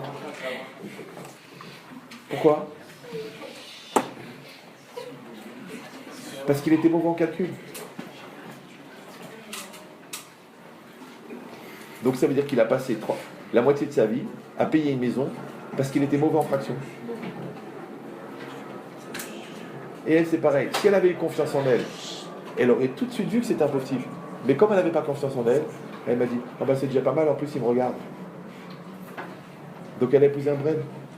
Donc en devenant manque de confiance en elle, elle a épousé le mauvais. Ce que je suis en train de vous dire maintenant, c'est que, en fin de compte, les plus grands choix de la vie, il faut être prêt à les assumer. Mais pour ça, il faut grandir. Maintenant, vous, au Hachem, vous êtes jeune, vous êtes en bonne santé, vous êtes dans un pays en paix pour l'instant, d'accord? C'est encore un des rares pays européens musulmans où on peut étudier la Torah, donc vous êtes bien, ouais. Là, vous vivez dans un quartier proche des territoires, mais quand même, vous êtes bien, d'accord? Donc ça veut dire quoi? Ça veut dire, restez calme, faut pas se voiler la face comme dit Marine Le Pen, d'accord? Mais c'est quoi l'idée? L'idée, c'est que vous avez, au Hachem, vous avez une chance extraordinaire, ouais. Et cette chance-là, c'est un peu comme le gars qui dort sur un filon. Ouais. Il ne savait pas, le gars, qu'en dessous de chez lui, il y avait un filon. Et il vend la maison. Et il y a un gars qui creuse et il trouve une mine d'or avec 200 000 tonnes d'or. Et le mec, il vivait là-bas avec le RSA depuis 54 ans. Il ne savait pas qu'il dormait sur 200 000 tonnes d'or. Et ben, c'est exactement pareil. Vous êtes un diamant. Le problème, c'est qu'un diamant à 600 mètres de profondeur, en dessous du Kilimandjaro, il n'a aucune valeur. Parce que personne ne l'a trouvé. Mais même quand vous avez trouvé le diamant, il faut encore tailler le diamant. Et un diamant taillé, il coûte beaucoup plus cher qu'un diamant qui n'est pas taillé. Alors vous savez pourquoi est-ce qu'un diamant s'appelle un brillant? Vous savez pourquoi ou non? Parce qu'il brille. Et vous savez pourquoi le diamant il brille? Parce qu'il a des facettes. Plus il y a de facettes, plus il brille. Pourquoi? Parce que quand vous envoyez la lumière sur le diamant, chaque facette, elle va renvoyer un rayon lumineux. Par exemple, comment on appelle un diamant avec une seule facette? Une vitre. C'est une vitre. Ouais. Donc, c'est pas grave. Donc, non, quand on est concentré, des fois, à l'évidence, on ne le voit pas. D'accord.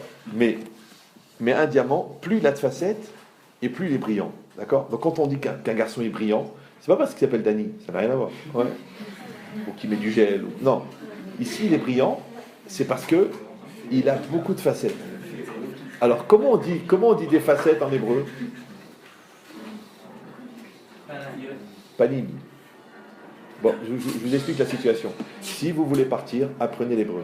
Si vous voulez rester, apprenez l'arabe. Mais apprenez une langue, d'accord? Donc, en hébreu, les facettes, c'est panim. Maintenant, c'est très bizarre que le mot panim en hébreu, ouais, il veut dire facette, et il est au pluriel. Et comment on dit la face de quelqu'un, le visage de quelqu'un? Panim. Ouais. Et d'un autre côté, le mot panim, qui veut dire facette, il vient du mot pnimi, qui veut dire intériorité. Alors je ne comprends pas. Panim, c'est l'extériorité. Et pnimi, c'est l'intériorité. Pourquoi? Parce que normalement, chez les gens normaux, leur extériorité est l'expression de leur intériorité. Maintenant, quand ton intériorité et ton extériorité sont les mêmes, en français, on appelle ça être soi-même. C'est ça, soi-même. Tu es le même que toi. Je suis moi-même, le même que moi. Maintenant, pourquoi? Parce qu'il y a un moi intérieur qui s'appelle pnimiout, pnimi, et un moi extérieur qui s'appelle panim. Maintenant, quand ton moi intérieur, il est développé et qui se réalise à l'extérieur, et là c'est ce qu'on a dit tout à l'heure, ça s'appelle exister. Exister, c'est être à l'extérieur. Maintenant, donc il y a un double travail. Un travail de construire son intériorité, d'accord? C'est-à-dire ses midotes, son intellect, sa sérénité, maîtriser ses peurs, se respecter, savoir qui on est, savoir ce que ça veut dire je. Et un travail extérieur, c'est de réaliser cette intériorité. D'accord? Dans le travail, dans l'école, dans le rapport avec l'autre, dans les tefilines, dans la cache-route, il va falloir réaliser tout ça. Maintenant, si ton être intérieur et ton être extérieur sont les mêmes, on appelle ça en français être soi-même. En hébreu, c'est toho kebaro. Toho, son intériorité, et baro, son extériorité sont les mêmes. Maintenant, sachez que cette chose-là, qui a l'air d'être complètement anodine, c'est un des plus grands projets de la vie. C'est-à-dire que quand tu trouves des gens qui te disent ce qu'ils pensent, pourquoi? Parce que tu es censé faire ce que tu dis. Quelqu'un qui fait ce qu'il dit, on dit que c'est quelqu'un d'honnête. D'accord? Après, tu es censé dire ce que tu penses. Donc ça, c'est quelqu'un qui est cohérent. Et après, tu es censé penser ce que tu penses. Alors là, vous allez dire, attends, là, il délire, là. Ouais, quelqu'un, il pense ce qu'il pense. Par exemple, quand vous pensez à quelque chose, est-ce que vous le pensez? Bah, c'est logique. Hein? C'est logique.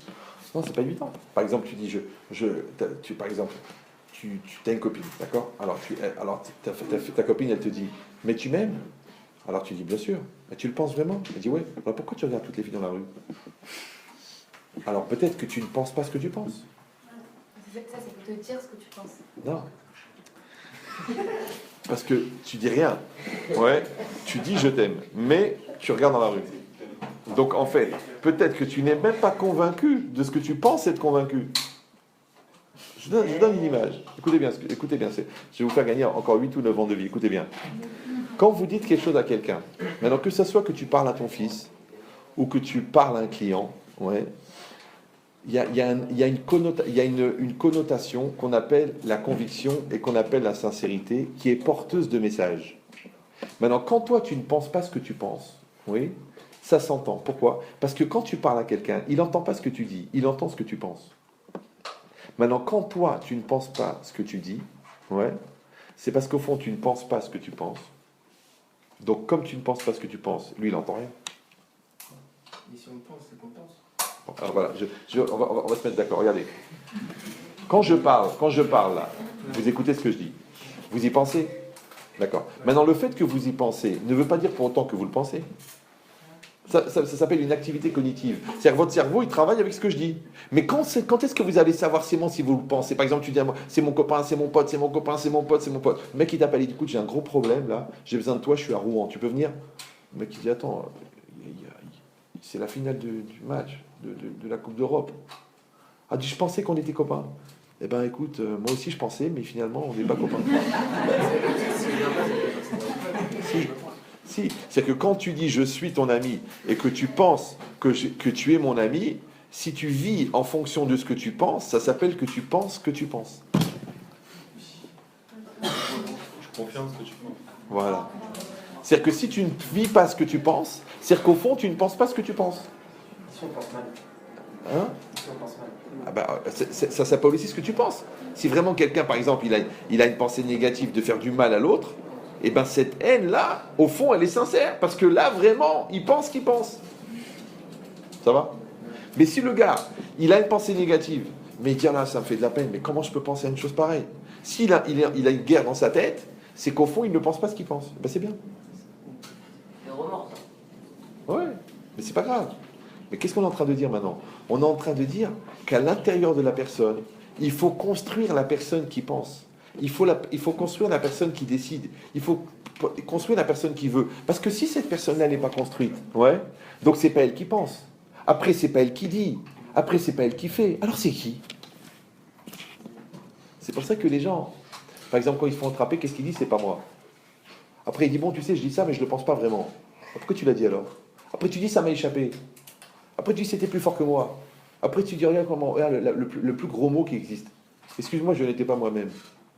Ou alors, pire encore, écoute bien, j'ai manqué de présence d'esprit. Ou en français, tu dis, j'ai pas réfléchi. Ouais. Comment t'as pas réfléchi? T'as tes 4 frères à l'arrière, tu roules, t'es bourré, t'es malade. Oh, j'ai pas réfléchi, j'ai dit, il est tard, il faut qu'on rentre. Mais t'as bien vu que t'avais bu 6 vodka. Non, je vous pose une question. Ton esprit, c'est toi. Si ton esprit n'est pas présent, qu'est-ce que ça peut me faire que ton corps, il est là, tes cheveux, ton t-shirt? Parce qu'il manque le principal. Alors je vais vous résumer ça, pour ceux qui sont un petit peu perdus. Écoutez bien. En français, le mot personne veut dire personne, mais il veut dire aussi personne. D'accord? Donc maintenant, si toi, tu veux le respect qui est dû à une personne, il faut que tu sois une personne. Mais si tu es personne, ne t'étonne pas qu'on ne te respecte pas comme une personne, parce que tu sais que tu es personne.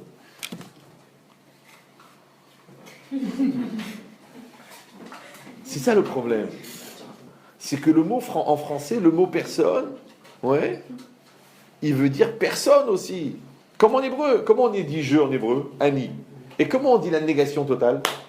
N. C'est les mêmes lettres. Aleph Yud Nun et Aleph Nun Yud. Ani, c'est je, et En, c'est le néant. Donc ça veut dire quoi? C'est-à-dire que si une personne, elle ne s'est pas assez construite pour être quelqu'un, c'est ça qu'on dit. C'est quoi quelqu'un quand vous dites, oh tu sais c'est quelqu'un, tu sais que tu connais le gars, respect, hein, c'est quelqu'un. Mais c'est quoi quelqu'un? Quelqu'un, c'est unique. C'est parce qu'il a développé sa personne et sa personne elle est unique. Mais quand quelqu'un n'est pas quelqu'un, on dit en français, il est quelconque.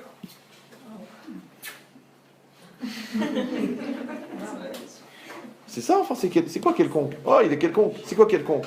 C'est un oncle. Et c'est quoi un oncle? Qu'est-ce que c'est un oncle? Un oncle, c'est pas un idiot.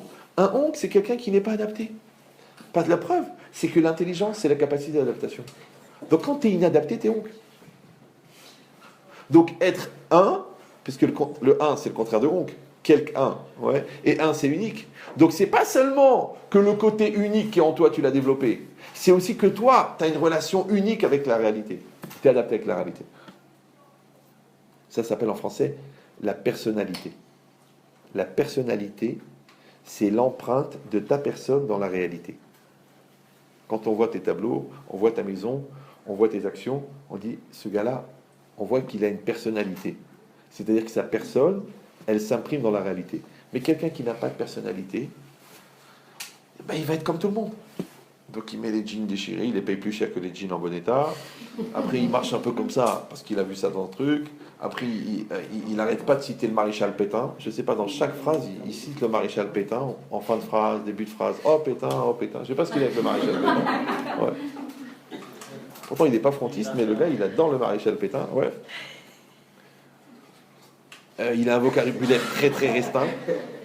Alors, sachez que le vocabulaire, c'est le reflet de la pensée. Donc quand le vocabulaire est restreint, c'est que la pensée est restreinte. Ouais. Donc qu'est-ce qu'on est en train de dire? Qu'un homme, une femme, elle doit développer sa personne. Ouais. Et personne, c'est quoi? C'est ce qui est personnel. Maintenant, toi, il faut que tu ailles chercher à l'intérieur de toi-même. Baruch Haba. Ouais. Toi, tu dois aller chercher. Tu dois chercher. Il reste une chaise ou non?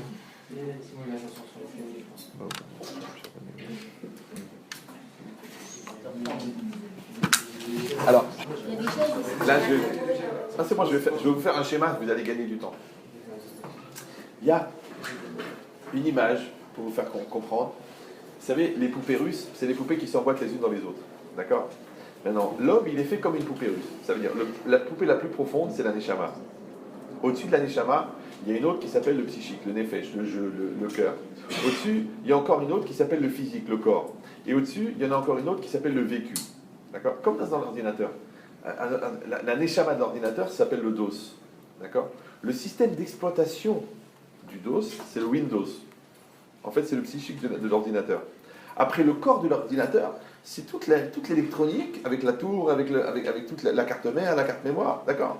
Et après, tous les périphériques, ça s'appelle le vécu. Donc l'homme, il est fait exactement comme un ordinateur. D'ailleurs, on ne sait pas si on s'est inspiré de l'homme pour faire l'ordinateur, ou alors si les prochains hommes ressembleront à des ordinateurs. C'est compliqué. Bon. Alors maintenant, rappelez de ça. Donc, on a dit, il y a à l'intérieur, il y a la neshama, d'accord? Après la neshama, il y a le nefesh, le psychique, d'accord? Après, il y a le physique, après, il y a le vécu. Qu'est-ce qui se passe? La neshama, elle a beaucoup de fonctions, mais une des fonctions, c'est que c'est comme une pile d'énergie. Elle est extrêmement puissante. Cette pile d'énergie, elle crée de l'énergie. Ouais. Cette énergie, elle sort de la neshama, elle rentre dans le nefesh. Au moment où elle rentre dans le nefesh, à ce moment-là, dans le psychique, dans le moi, appelez-le comme vous voulez, d'accord, dans le cœur, à ce moment-là, elle s'appelle la volonté.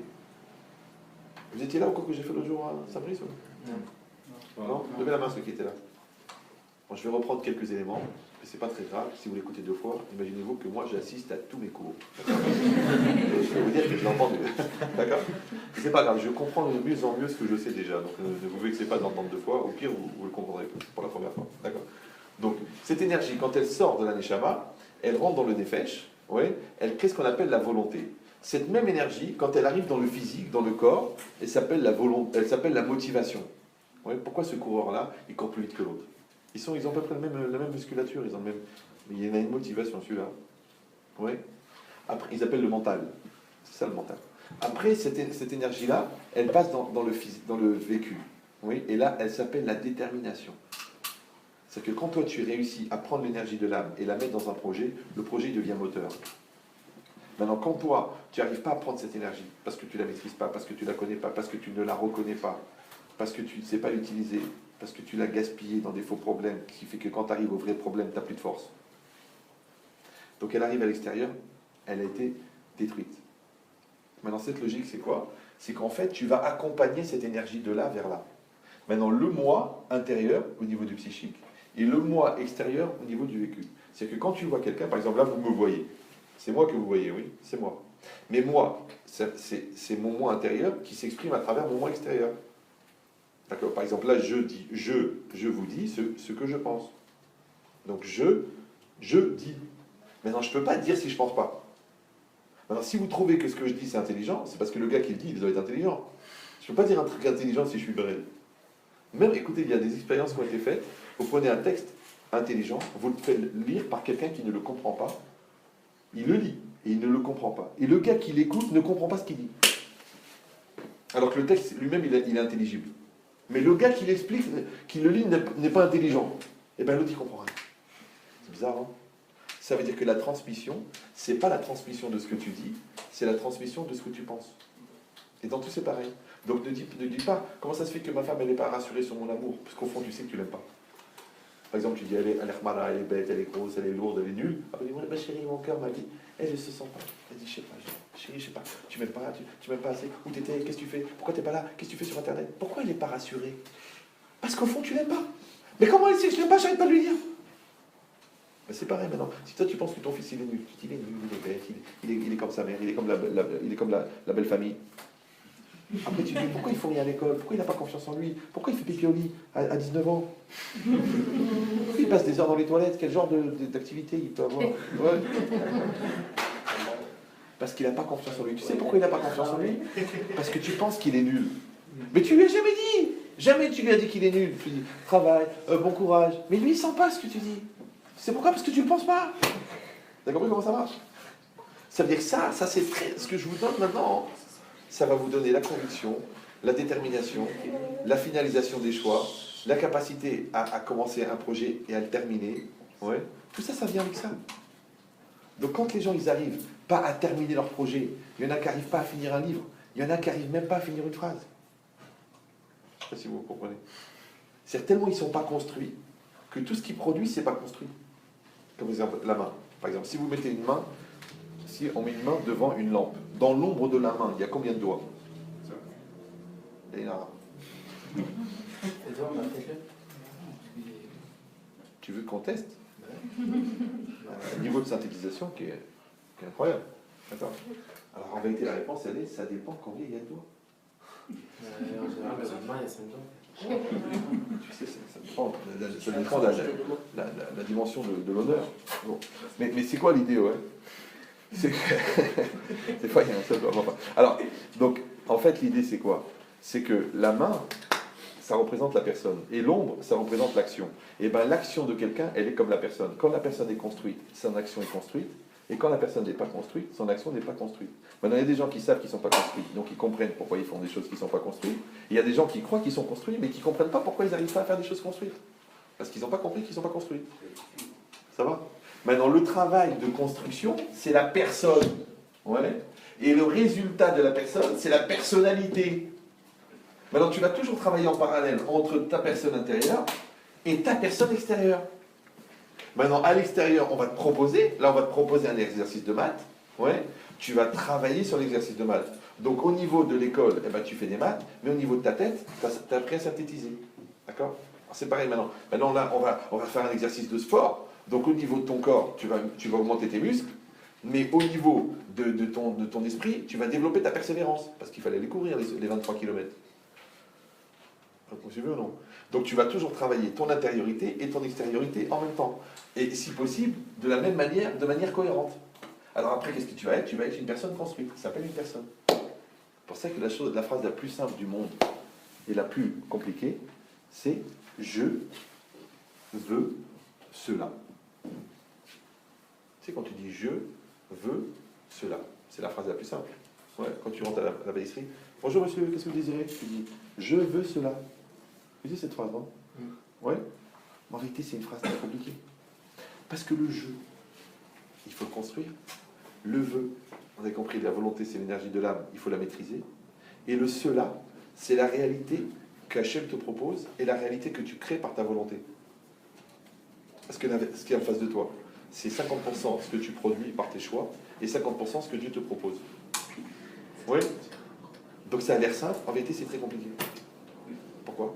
Par exemple, le jeu, on a dit, le jeu, il faut le construire. Mais quand on a fait une découpe, on a dit, vous vous rappelez, il y a l'aneshama, le psychique, le physique.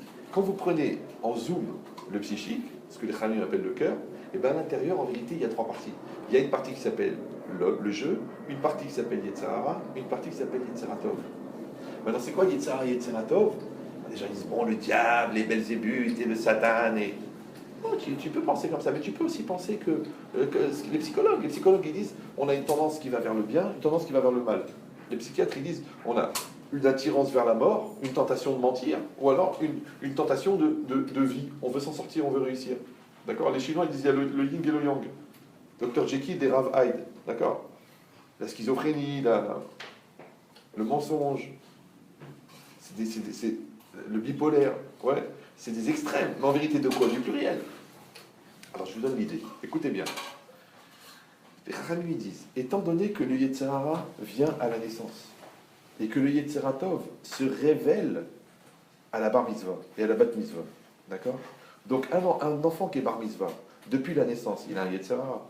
Mais quand est-ce qu'il va révéler son Yetziratov? À la bar mitzvah. Maintenant, il a un jeu. Le jeu, c'est quoi? C'est lui. D'un côté, il a un Yetzirah, d'un côté, il a un Yetziratov. Maintenant, comment le jeu, il grandit? Parce qu'il se confronte avec la réalité. Parce qu'on a dit que pendant l'année de première, tu es devenu un élève de terminale. Ouais? Donc, qu'est-ce qui se passe? C'est que le Yetzirah, il te propose d'exister à ta place. Par exemple, le coléreux, il va suivre sa tendance. Je suis coléreux, voilà, je suis coléreux. Ouais. Mais c'est pas lui en vérité, la preuve c'est qu'il regrette. Le voleur, il veut pas voler. La preuve c'est quand il se fait attraper, il dit c'est pas moi. Le glandeur, il dit oh là là, dommage, j'ai glandé, j'aurais pu réussir.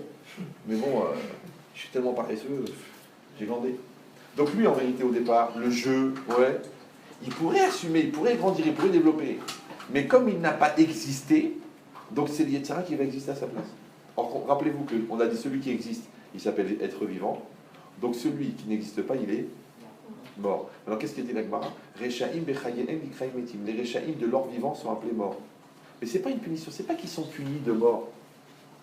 C'est comme si tu connais un gars et tu vois qu'il a un grand potentiel, tu vois que c'est un gars intelligent, tu dis arrête de perdre ton temps, arrête de rien foutre, arrête de dire des bêtises, accroche-toi, t'es meilleur que moi, en un mois tu peux avoir ton bac. Oh, laisse-moi tranquille, ça me saoule. Oh, moi je suis pas un faillot, moi. Mais c'est dommage. Tu vois le potentiel. Tu vois qu'il a un jeu extraordinaire, mais que son Yetzirah, il est plus grand que son jeu. Maintenant, le problème, c'est que son jeu, il ne va pas exister. Alors, je vous donne une image. C'est comme si vous marchez dans la campagne, et vous entendez un cri comme ça. Oh, au secours, au secours, au secours, au secours. Et vous approchez d'un ravin, et vous voyez 8 doigts. Là, vous avez compris qu'il y a quelqu'un dans le trou. D'accord? Et le gars, il vous dit, je vous en prie, sauvez-moi, sauvez-moi. Vous dites, ok, je vais vous sauver, mais juste une question technique. C'est que j'ai remarqué que vous avez une certaine surcharge pondérale. Le gars, il est vraiment gros. Je dis, excusez-moi, combien pesez-vous? Le mec, il dit, je vous dis la vérité, je pèse 180 kilos. Il dit, écoutez, mais moi, je pèse 60 kilos. Donc, ok, j'ai fait un peu de muscu, mais au moment où je vais vous attraper les mains, il va y avoir un phénomène physique. C'est que moi, je pèse 60, et vous pesez 180, qu'est-ce que je vais faire? Je vais plonger avec vous. Ben, vous voyez le gros, là, le gros qui est dans le ravin. Ouais. C'est l'épreuve. Ouais. Et le mec de 60 kilos, c'est toi. Maintenant, si toi, tu as un jeu de 60 kilos et que tu as une épreuve de 180 kilos, tu vas craquer. C'est pour ça que les gens disent ah non, mais Rav, c'est ça, c'était une très grosse épreuve. Là, il m'a poussé à bout, là, il m'a énervé, là, il m'a mal parlé. Là. Mais j'ai pas compris. Ça, c'est une proposition. Il y a une proposition qui s'appelle 180 kilos. Il y a une proposition qui s'appelle le décolleté de la voisine. Il y a une proposition qui s'appelle un gros mot. Il y a une proposition qui s'appelle une barrette de shit gratuite. Ouais. Il y a une proposition de boire une bouteille de vodka d'un seul coup. C'est une proposition. Mais pourquoi la proposition, elle rentre chez toi? Quel rapport? Par exemple, je lui donne un raisonnement facile à comprendre. Le gars, il s'est énervé. Tu dis, pourquoi tu t'énerves? Le mec, il dit, mais pourquoi je m'énerve, Rav? Parce qu'il m'a énervé. Mais regardez ce mot, vous parlez français, non? Quand tu dis tu m'as énervé, ça veut dire quoi? Tu m'as énervé. C'est que toi, tu peux rentrer dans mes nerfs et m'énerver. Toi, tu rentres chez moi, tu m'énerves. C'est ça que je dis. Ouais. Ah, mais tu m'énerves. Tu sais pourquoi je me suis énervé? Parce que tu m'énerves. C'est toi qui m'énerves. Toi, tu m'énerves. Mais alors, à ce moment-là, tu viens la nuit, tu me coupes les cheveux. Je suis bon. Après, tu prends la hnouna, tu me m'étales sur le visage. Mais tu peux pas. Toi, tu vas me mettre la hnouna sur la gueule, toi. Mais approche-toi. Tu peux pas. Alors, si tu peux pas t'approcher et me mettre de la hnouna sur la figure, comment t'as fait pour m'énerver? Parce que pour m'énerver, il fallait que tu touches à mon système nerveux. Vous avez compris l'idée ou non? Donc, c'est moi qui décide de m'énerver. C'est pas toi qui m'énerve. Donc, si c'est toi qui m'énerve, ouais, c'est que moi, je suis pas maître de mon intériorité. Par exemple, vous êtes brune ou blonde? Oui. Brune. Si quelqu'un vous dit sale blonde, ça vous vexe ou non? Non. Pourquoi? Je suis brune. Voilà. Et si quelqu'un vous dit pauvre idiote? Non, ça me vexe pas. Vous avez compris ou non? Pourquoi? Ça se voit d'ailleurs que ça ne vous vexe pas. D'accord. Mais c'est quoi l'idée? Non, vous êtes cohérent. Mais c'est quoi l'idée? Ça veut dire qu'en fait, quand quelqu'un est remis en cause, quand quelqu'un est déstabilisé, quand quelqu'un est mal à l'aise, ça veut dire qu'il y a une distance entre son être et son paraître. En français, on dit mettre à nu. D'accord? Par exemple, si quelqu'un, tu le vois, il est bien taillé, le gars. D'accord? Schwarzenegger. Et quelqu'un vient, il lui arrache son costume et son t-shirt. Le gars, il dit, mais pourquoi tu m'as déshabillé? Mais si le gars, il est comme ça, ouais, il a des pectoraux qui tombent sur le ventre, et d'accord? Et il est maigre, il fait 21 kilos. Quand tu lui arraches le t-shirt, il s'appelle l'archouma. Pourquoi? Parce que les gens, ils voient qu'en fin de compte, il n'y a que lui, Hugo Boss, qui l'a rendu un boss. Ça va? C'est-à-dire que si le gars, intérieur, extérieur, il est pareil, il n'est pas à malaise qu'on mette à nu son intérieur.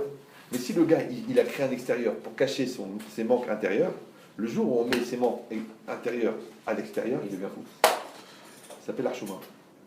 Quand je vous donne l'idée, écoutez cette phrase, elle est très importante. C'est que si vous prenez une batte de baseball, d'accord, et vous tapez dans un rocher, le rocher ne va pas éclater. Ouais. Pourquoi? Parce que comme il est plein, l'onde de choc va rebondir sur le rocher et elle va même faire repartir la batte. Même ton bras, il part en arrière. Parce que l'onde de choc, elle rebondit et elle repart. C'est une loi physique. Par contre, si tu tapes avec cette batte de baseball dans un vase, ouais, non seulement que la batte, elle rebondit pas, mais elle va même traverser le vase. Et le vase, il va exploser. Tu sais pourquoi? Parce qu'avant que le vase, il explose, l'onde de choc, elle rentre à l'intérieur, elle rebondit, et pour ressortir, elle fait exploser le vase. Donc ça veut dire quoi? C'est pourquoi est-ce que l'onde, elle est rentrée? Parce qu'il y avait du vide à l'intérieur. Mais si le rocher est plein, ça ne rentre pas. Ça va? Alors, écoutez la phrase que vous allez apprendre par cœur, qui va vous aider, qui va vous sauver la moitié de la vie. Écoutez bien. Le degré de pénétration des agressions extérieures dépend du vide intérieur. Ça veut dire que s'il y a une personne à l'intérieur, l'agression ne va pas faire mal. Mais s'il n'y a personne à l'intérieur, parce que c'est vide, l'onde de choc, elle va faire mal. Je donne une image. Baruch Hashem, pour les 3 quarts d'entre vous, vous avez vos parents. Mais moi, je vous donne un conseil psychologique. Profitez de la présence physique de vos parents pour fabriquer les parents psychologiques. Les parents psychologiques. Ouais. Les parents psychologiques, ça veut dire ton père, c'est un peu ta conscience. Et ta mère, c'est un peu ta sensibilité. Maintenant, quand tu fabriques les parents psychologiques, le jour à 120 ans où tu perds tes parents physiques, toi, entre-temps, tu es devenu un homme, donc tu peux assumer. Mais quand tu vois des gens qui pètent les câbles quand ils perdent leurs parents, c'est parce qu'en fait, au lieu de se construire des parents psychologiques, ils ont profité de leurs parents physiques pour remplacer les parents psychologiques. Donc le jour où ils perdent leurs parents physiques, ils sont perdus. Tu vois, ils se mettent à pleurer pendant 2 ans, 3 ans, 4 ans. Tu dis, mais il faut faire le deuil. Ouais, c'est fini, je pourrais, c'est trop dur. Papa, où tu es? Papa, où t'es? D'ailleurs, ils en ont fait un. Ouais. D'accord. Restez calme. D'accord. Mais cette logique-là, c'est quoi? C'est que le deuil de ton père, il va arriver. Il arrive. Mais pourquoi il te détruit? D'accord? Ton patron, il t'a fait une mauvaise remarque. Toi, tu as fait ton travail. Le patron, il dit, ouais, c'est pas ce que j'attendais, c'est nul, c'est quoi ces chiffres, c'est quoi? Et toi, t'es cassé. Mais le patron fait son travail. Il est obligé de te détruire mentalement. Pour pas que tu imagines de demander une augmentation. Mais toi, en tant que travailleur, toi, tu as fait le travail. Il t'a donné un cahier des charges, tu as tout fait. Donc toi, tu dois dire, moi, j'ai fait ce que j'avais à faire et j'ai fait ce qu'on m'avait demandé. Maintenant, peut-être que vous attendez plus, mais vous ne me l'avez pas dit. Ouais. Ou peut-être que vous êtes déçu, d'accord, mais c'est vous qui avez un problème psychiatrique, parce que moi, j'ai fait ce que j'avais à faire. Maintenant, quand moi, j'ai fait ce que j'avais à faire, c'est que ma personne et ma personne sont en accord. On appelle ça en français cohérent. Mais si moi, je ne fais pas ce que j'ai à faire, donc je n'utilise pas la réalité pour grandir, donc qu'est-ce qui se passe? La réalité, elle va continuer à grandir. Parce que tu as des épreuves de 15 ans, des épreuves de 20 ans, des épreuves de 30 ans, des épreuves de 40 ans. Mais si toi, tu ne grandis pas en même temps que les épreuves, tu vas te retrouver avec un mental de 15 ans devant une épreuve de 45 ans. C'est pour ça que tu pètes les câbles. C'est pour ça qu'ils ont été obligés de créer les antidépresseurs, ouais, le Xanax, le shit. C'est fait pour ça. C'est pour combler la distance entre la personne que tu devrais être et la personne que tu es. Alors moi, je comprends qu'un gars qui a eu les 2 jambes arrachées, il est obligé de prendre de la morphine. Ouais. Mais un gars qui a 2 jambes, pourquoi il prend du shit? Le mec il dit ouais, ça te détend. De toute façon, j'ai jamais vu que ton cerveau était tendu à toi. Ouais. Après il dit je suis speed, mais t'es speed de quoi? Après tu dis ouais mais je suis pas bien. Mais c'est normal parce que quand tu le prends ça t'excite, quand tu arrêtes, ça t'angoisse. Donc après t'en reprends pourquoi? Pour être à nouveau bien, mais t'es pas bien, t'es juste en manque. Maintenant le fait de combler un manque, ça ne règle pas le manque puisque ça augmente la dépendance. Donc la seule manière d'enlever un manque, c'est de détruire le manque. C'est pas de combler le manque. Maintenant que toi, tu te combles ton manque avec du shit, ou toi, tu combles ton manque avec les compliments des autres, ou toi, tu combles ton manque avec ton image extérieure, à chaque fois, ça veut dire qu'il y a un manque ici. Ouais. Et comment on appelle le manque en hébreu? Chaser. Et vous savez comment on appelle le Yetzer Hara? Chaser. C'est qu'en fait, le Yetzer Hara, c'est le manque. Il crée le manque. Maintenant, tu as 2 solutions. Ou tu combles le manque, ou tu maîtrises le manque. Maintenant, dans la spiritualité, dans la Rohaniout, il faut combler le manque. Mais dans la matérialité, il faut maîtriser le manque. Maintenant, toute la société s'appelle société de consommation. Ouais. C'est-à-dire que tu vas devenir CON avec sommation. Parce que tu es prévenu. Ouais. Ça s'appelle un consommateur. Mais complètement consommateur. Oui. Il dit cette logique, c'est quoi? C'est que toi, en vérité, on te propose d'être un Brel. Parce qu'un Brel, regardez par exemple, si vous réfléchissez un petit peu à l'actualité, vous voyez le Brexit en Angleterre, c'est une énorme erreur au niveau économique. Ouais. Mais qui c'est qui l'a pris? C'est le peuple, parce qu'ils ont voté. Mais non, mais le problème c'est que les dirigeants, ils sont embêtés parce que d'un côté, ils veulent rendre les gens idiots, parce que quand les gens sont idiots, eh ben, ils consomment. Mais le problème, c'est que les gens idiots, tant qu'ils consomment, ça va. Mais le jour où les gens idiots, tu leur demandes de décider, ils vont faire un vote qui est débile. Parce qu'ils font un vote de réaction. Ils disent, ouais, là, des Noirs et des immigrés. Mais attends, les mecs qui ont voté, les 3 quarts, ils ne savent même pas ce que c'est un immigré. Ils habitent de l'autre côté de l'Angleterre. Mais toute l'économie, elle est fondée sur quelque chose. Ouais. Donc qu'est-ce qu'on fait? On rend les gens brels, et après, aux gens brels, on leur demande de voter. Maintenant, ou tu les rends intelligents et tu leur demandes de voter, ou tu les rends brels. Ça va? Ouais. Ou tu les rends brels et tu les empêches de voter. Oui, non? Maintenant, moi, je n'ai pas dit ça pour faire de la politique. J'ai dit pour toi-même, c'est pareil. Toi, tu es un parent, d'accord? Tu es un parent. Donc le directeur, il dit alors qu'est-ce qu'on fait avec votre fils? Alors toi, qu'est-ce que tu fais? Tu dis, ben vous, monsieur le directeur, qu'est-ce que vous en pensez? Il dit, attends, je ne comprends pas. Non, moi, je suis le directeur de l'école. Votre fils est un danger public. Bon, il va me détruire mon école. Maintenant, moi, en tant que directeur, je dois défendre l'école. Et toi, en tant que parent, tu dois défendre ton fils. C'est comme ça l'équilibre. Oui. Mais si toi-même, tu dis au directeur, eh ben, si vous me dites qu'il faut le renvoyer, ben, on va le renvoyer. Alors le gosse, il dit, mais papa, tu es là pour me défendre. Vous suivez cette logique-là ou non? Maintenant, pour que le père comprenne qu'il doit défendre son fils, il faut déjà que le père soit devenu un père. Mais avant d'être un père, il fallait qu'il soit un époux. Avant d'être un époux, il fallait qu'il soit un homme. Regarde un peu le travail. Vous avez compris comment ça marche? Parce que c'est seconde, première, terminale. C'est des étapes. Donc maintenant, qu'est-ce qui se passe? C'est que la réalité, elle est là. La réalité, elle est là. Ouais. Il faut fermer le calme tout de suite. Donc, la réalité, elle est là. Et toi, tu es là. Et comment tu grandis? En assumant la réalité. Mais alors, qu'est-ce qu'il fait le Yetzer Hara? Il a très bien compris, le Yetzer Hara, que si tu assumes la réalité, tu vas grandir. Alors, qu'est-ce qu'il fait? Il t'empêche de rencontrer la réalité.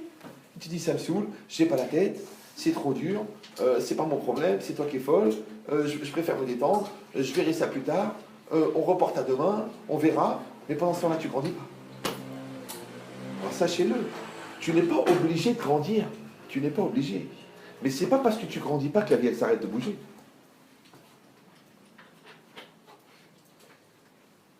C'est comme si un gars, il travaille dans l'informatique, d'accord? Il est responsable réseau. Il cherche un boulot. Et puis il est en train de répondre à une annonce. Alors bonjour, pour le responsable réseau, il y a un gars à côté qui cherche justement un responsable réseau dans sa boîte. Il a dit, monsieur, vous êtes responsable réseau? Il dit, ouais. Il dit, je vous prends combien? 4 000 euros? Ok, vous commencez demain, pas de problème. Quelle heure? Eh ben, 9h, 5h, c'est bon. À la Défense? Ah ben ça tombe bien, j'habite à Nanterre. Ici, tac, tac, tac. À demain, monsieur, à demain. Ah, il est content. Ah, j'ai trouvé un responsable réseau. L'autre, il rentre chez lui. Ah, bon, au prochain, j'ai trouvé une place. Super. Le lendemain, il ne vient pas. C'est le 1er juin. Il ne vient pas non plus le 20 juin. Il ne vient pas non plus le... Il arrive le 30 juin. Il dit, bonjour. Comment ça se passe pour le paiement? Parce que c'est la première fois. Vous payez par chèque? Vous faites par virement? Le mec, il dit, attendez, monsieur. Je ne peux pas vous payer. Pourquoi? Mais vous n'êtes pas venu au travail. Ah oui, c'est vrai. Alors, je vais vous expliquer, c'est très simple. Le 1er jour, donc le 1er juin, j'ai pris mon RER et je me suis tordu le pied. Bon, je n'ai pas pu aller au travail, je suis rentré à la maison, donc ma femme elle s'est occupée, tout ça, on a tout mis ça en place, ça a pris 8 jours. 8 jours après, il y avait la repas de ma fille.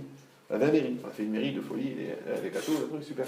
Après, il y avait la repas, les rabanis, les sadikim, voilà. Après, on a fait cher en mais quelle semaine, oh là là, quel chat, quelle ambiance, quelle joie et tout ça. Après, avec ma femme, on était éclatés, on dit, écoute, on va partir à la Grande Motte, 3 jours, de toute façon, on va se reposer. Là-bas, j'ai attrapé un virus, oh, j'ai été jeté, repas assistant, blablabla, ils m'ont ramené, et puis ça allait mieux, grâce à Dieu. Et là, on était le 29, ma femme m'avait dit, si demain c'est le 30, va chercher ta paye. Voilà, je suis venu. Le gars, il dit, j'ai pas compris. Ben, je dis, voilà, je vous ai expliqué pourquoi j'ai pas pu venir. Mais je viens chercher mon salaire. Le gars dit, je ne peux pas vous payer pour un travail que vous n'avez pas fait, même si vous avez une bonne raison pour expliquer pourquoi vous ne l'avez pas fait. Même les empaffés, ils comprennent ça. Vous avez compris l'idée ou non? Oui, non, oui, non. Ça va, c'est clair? Comment c'est ton prénom? Nathan. Nathan? Tu as compris ce que j'ai dit là? Écoute bien Nathan, parce que... Écoute bien. Ça veut dire, je vous donne le résumé, parce qu'il y a des gens qui vont retenir l'histoire, il y en a qui vont retenir le principe. Écoutez bien. C'est pas parce que tu as une bonne manière d'expliquer pourquoi tu n'as pas pu le faire que tu vas avoir le même résultat que si tu l'avais fait. Le mec qui va t'expliquer pourquoi il n'a pas pu travailler, ben, il n'a pas eu son bac. Il dit attendez, j'ai une bonne raison. Non mais tu l'as pas eu parce que tu n'as rien foutu. Vous suivez ou non? Le gars il n'a pas construit son couple. Après il dit je comprends, mais chérie, j'ai des problèmes de couple. Je dis bah ouais, tu l'as pas construit ton couple. Ouais, je l'ai pas construit, mais elle est dure, elle est bête, c'est une tunisienne. Tu l'as pas construit. D'accord? Donc les gens ils croient que parce qu'ils ont, écoutez bien, parce qu'ils ont de quoi justifier le fait qu'ils n'ont pas fait le travail, c'est comme si ils avaient fait le travail et ils pouvaient avoir le résultat du travail. Mais tu ne peux pas avoir le résultat du travail sans le travail. Mais qui c'est qui peut faire croire une lourdeur pareille? Qui c'est qui peut faire croire qu'une maison qui n'est pas construite, elle est construite? Qui c'est qui peut te faire croire qu'un mur qui n'est pas peint, il est peint? Il s'appelle Melech Hadimayon, le roi de l'illusion. L'Yitzhara, c'est ça. Il fait rêver. Ouais. Par exemple, tu mens, et tu es sûr que les gens te croient. Tu voles, et tu crois que ça va bien se terminer à la fin. Tu embrouilles, tu tues, mais tu crois qu'on ne découvrira jamais. Tu fais avorter ta femme, et tu crois qu'il n'y a pas de conséquences. C'est sûr qu'il y a des conséquences. Ah, tu dis non, mais c'était pas évident, on n'avait pas les moyens, donc... Je vais vous raconter l'histoire des avortements ou non? Je ne vais pas raconter? Les 6. Non. On n'avait pas les 6? Nathan, t'étais là, toi, au cours? Je vous le dis parce que ça va peut-être vous faire éviter des grosses gaffes. Il y a un monsieur et une madame, ils sont venus chez moi parce qu'ils avaient perdu 4 enfants. 4 enfants. Les 4, d'accord? Le premier, il est mort. Le deuxième, il est mort-né. Le deuxième, le cœur s'est arrêté au 8e mois. Le quatrième, je ne sais pas quoi. Donc il vient chez moi, il dit, ah mais chérie, j'ai perdu 4 enfants. Est-ce que vous pouvez On va mourir, ma femme elle veut plus tomber enceinte, moi je suis stressé, on est angoissé, on devient parano. Je dis, ben, oui, on va voir un tzaddik. On a été voir un tzaddik, un grand Mekoubal, on a été. Et le Mekoubal, je lui ai parlé, je lui ai dit, voilà, le Rav, il veut une bracha, il veut savoir pourquoi ils ont perdu 4 enfants. Le Rav, il m'a dit, il manque 2. Non, je vous dis ça pourquoi? Parce que les gens, ils croient qu'on met une fille enceinte, c'est les erreurs de jeunesse, c'est rien de grave, elle a enlevé le bébé. Non, non, même mariée. C'est très, très, très, très grave. Et je te dis, maintenant les gens ils croient, oui mais je n'étais pas religieux. Donc les gens ils croient que quand tu n'es pas religieux, les fautes c'est moins grave. C'est comme si je tire une balle dans la tête du voisin, je dis oui mais tu sais, je suis pas religieux. C'est juste pour lui éclaircir les idées. C'est vrai que maintenant il voit clair, le gars. On voit même à travers. D'accord? Et la logique, c'est ça. C'est-à-dire qu'il faut arrêter d'avoir des raisonnements de débiles. Maintenant, la seule manière de ne pas avoir des raisonnements débiles, c'est d'avoir des raisonnements intelligents. Maintenant, évidemment que le Yetzirah, il ne va pas te laisser avoir des raisonnements intelligents. Donc, il va t'entraîner à regarder des émissions débiles, à lire des journaux débiles, d'accord, à courir après des Pokémon, c'est normal. Parce qu'il sait le Yetzirah. Il sait, je suis l'actualité, d'accord. Il sait le Yetzirah que si tu deviens intelligent, il est foutu. Vous avez déjà pris une photo avec un appareil ou non?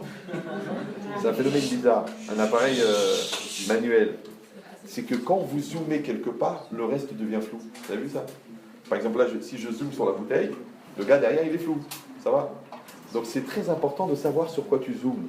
Quand le gars il zoome sur les études, ben, les loisirs c'est un peu flou. Mais quand le gars il zoome sur les loisirs, c'est normal qu'il se plante dans les études. Parce qu'il a zoomé au mauvais endroit. L'autre il zoome sur la voisine, donc c'est normal qu'il trouve sa femme moche.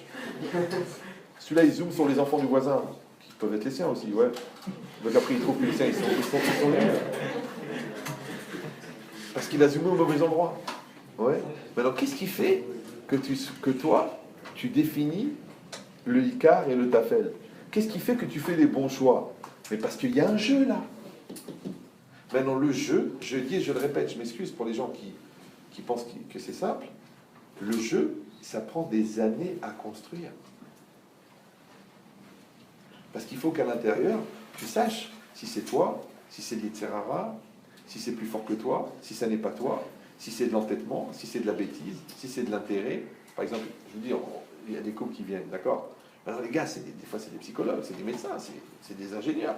En temps réel, devant moi, ils ont pas de maîtrise. Je dis, mais attendez. On vient d'expliquer là pendant 3 heures, ouais, que si tu fais pas un effort pour maîtriser par exemple ta haine, ou maîtriser ta bouche, par exemple là c'était un cas où la femme elle avait une bouche de feu, d'accord? Une bouche de feu. Il y a des gens comme ça, toute la journée, t'es un nul, t'es impossible. Le mec il en pouvait plus. La femme m'appelle, ouais, tu es triste, ça fait 4 mois qu'il ne me parle plus, il veut même plus que je le touche, il dort dans le canapé. Moi j'ai dit, le mec, non, j'ai rien, j'appelle le gars il me parle, il me dit, je suis triste, ça fait 26 ans, ça fait 26 ans qu'elle m'insulte, ça fait 26 ans qu'elle crie, ça fait 26 ans qu'elle me pourrit, ça fait 25 ans qu'elle me dit, eh ben je suis coléreuse, eh ben c'est mon caractère, eh ben je veux plus, voilà. Je veux plus qu'elle me touche, je veux plus qu'elle me regarde, je veux rien. T'as compris ou non? Donc après j'ai rappelé la femme, je dis, écoutez madame, vous savez que dans la vie, il y a des causes, il y a des conséquences. Donc si tu vois un gars qui sort de chez lui avec le visage à moitié brûlé, ouais, c'est pas qu'il a pris une porte dans la figure. Oui, non? Ça va? Ouais. Donc ça veut dire qu'il y a des causes, il y a des conséquences. Maintenant, moi, je pose la question, pourquoi les gens, ils deviennent intelligents dans les conséquences? Pourquoi ils ne sont pas intelligents au niveau des causes? C'est pourquoi tu attends les conséquences pour essayer de réfléchir. T'as qu'à réfléchir avant. Maintenant, vous, encore une fois, je dis, vous avez une chance extraordinaire, puisque vous êtes avant. Donc le jeu, là, ouais. Si vous apprenez à connaître votre Yetzirah, si vous apprenez à vous connaître, si vous apprenez à vous valoriser, si vous apprenez à avoir du respect de vous-même, si vous apprenez à connaître quelle est la valeur d'une Neshama juive, si vous comprenez le projet extraordinaire d'être vous-même, mais votre jeu, il va augmenter. Donc ça sera un vrai jeu. D'accord? Après, vous devez apprendre à reconnaître le vœu. Vous savez, une fois un psychologue, je lui ai posé la question. Moi, j'ai eu la chance de ne pas faire d'études. Donc le gars, il a eu son doctorat. Je lui ai dit, écoute, moi, si tu me fais faire gagner 8 ou 9 ans d'études, je lui ai dit, quelle différence entre je veux et j'ai envie? Il m'a dit, je veux, ben je veux.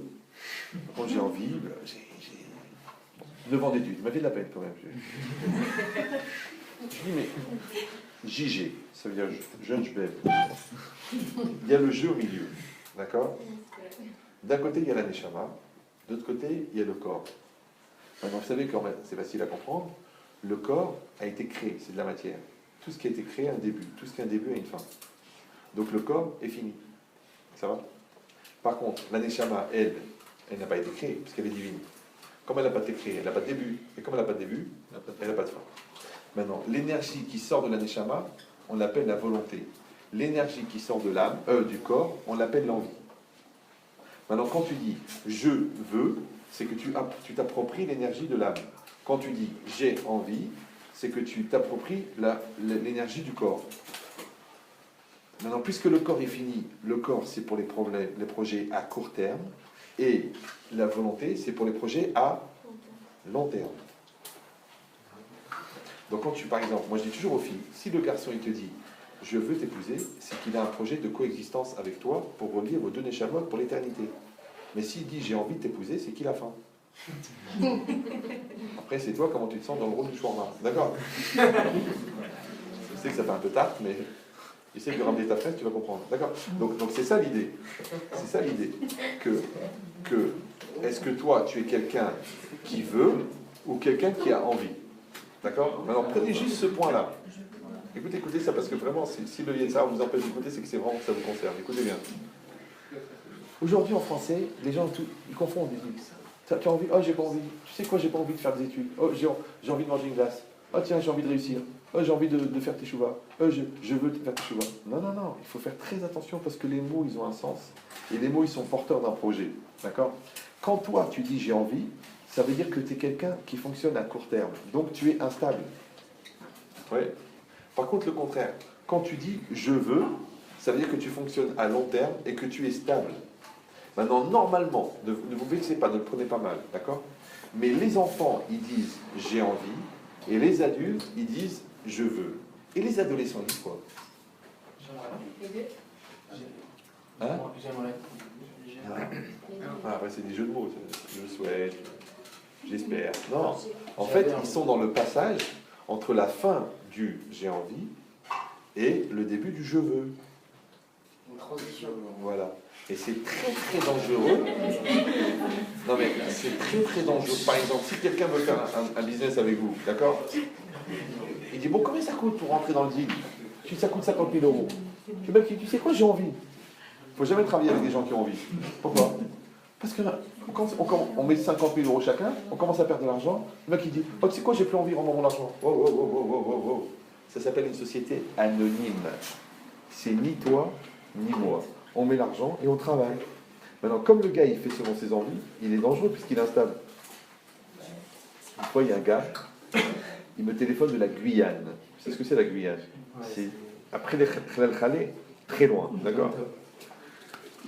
Il m'appelle, il me dit, Ramed Chetri, j'ai des problèmes de couple, ma femme est partie, elle est en Israël, moi je suis en la Guyane. Et je pars. Moi j'étais à table avec ma famille, c'était un dimanche, etc. Et je passe 1h30 à l'écouter. Et je le scanne, le gars. Je le scanne à lui, je scanne sa femme, par résonance de ce qu'il m'a dit lui. Après, je lui scanne son couple. Il m'a dit, écoutez, c'est impossible, Ramed Chetri, dans 1h30, on a fait plus qu'avec mon psy en 10 ans. Ah, je dis, bon, alors je dis, voilà votre problème, voilà son problème, voilà le travail que Hélène doit faire, voilà le travail que vous devez faire, et voilà le travail que votre couple doit faire. Je lui ai tout donné. Et qu'est-ce qu'il me sort le gars, au bout d'1h30? Écoutez bien, il me dira, vous savez, c'est une intelligence incroyable, vous m'avez scanné, vous nous avez compris, c'est extraordinaire, mais, écoutez bien ce qu'il me dit, je ne sais pas si j'en ai vraiment envie. Je lui dis, mais attends mon frère, moi j'ai passé 1h30 à écouter tes lourdeurs. D'accord? J'ai été la cuvette de WC de toute la merde que tu as produit pendant 25 ans. Et maintenant tu te demandes si tu as envie. Mais qui a dit que c'est une question d'envie? T'as compris ou non? C'est-à-dire que si toi dans un projet comme le couple, tu dis encore j'ai envie, mais t'es un mec dangereux. Si avec tes enfants tu dis j'ai envie de sortir, j'ai pas envie de sortir, mais t'as pas à avoir envie de sortir. Tu dis je veux sortir, ou tu dis je ne veux pas sortir. Ouais. Tu veux devenir ingénieur, tu veux devenir un Talmid Chacham, tu dis pas j'ai envie d'être ingénieur, parce que c'est 5 ans mon frère. Au bout de 3 semaines tu vas dire mais c'est dur, c'est normal, t'es venu pour manger toi.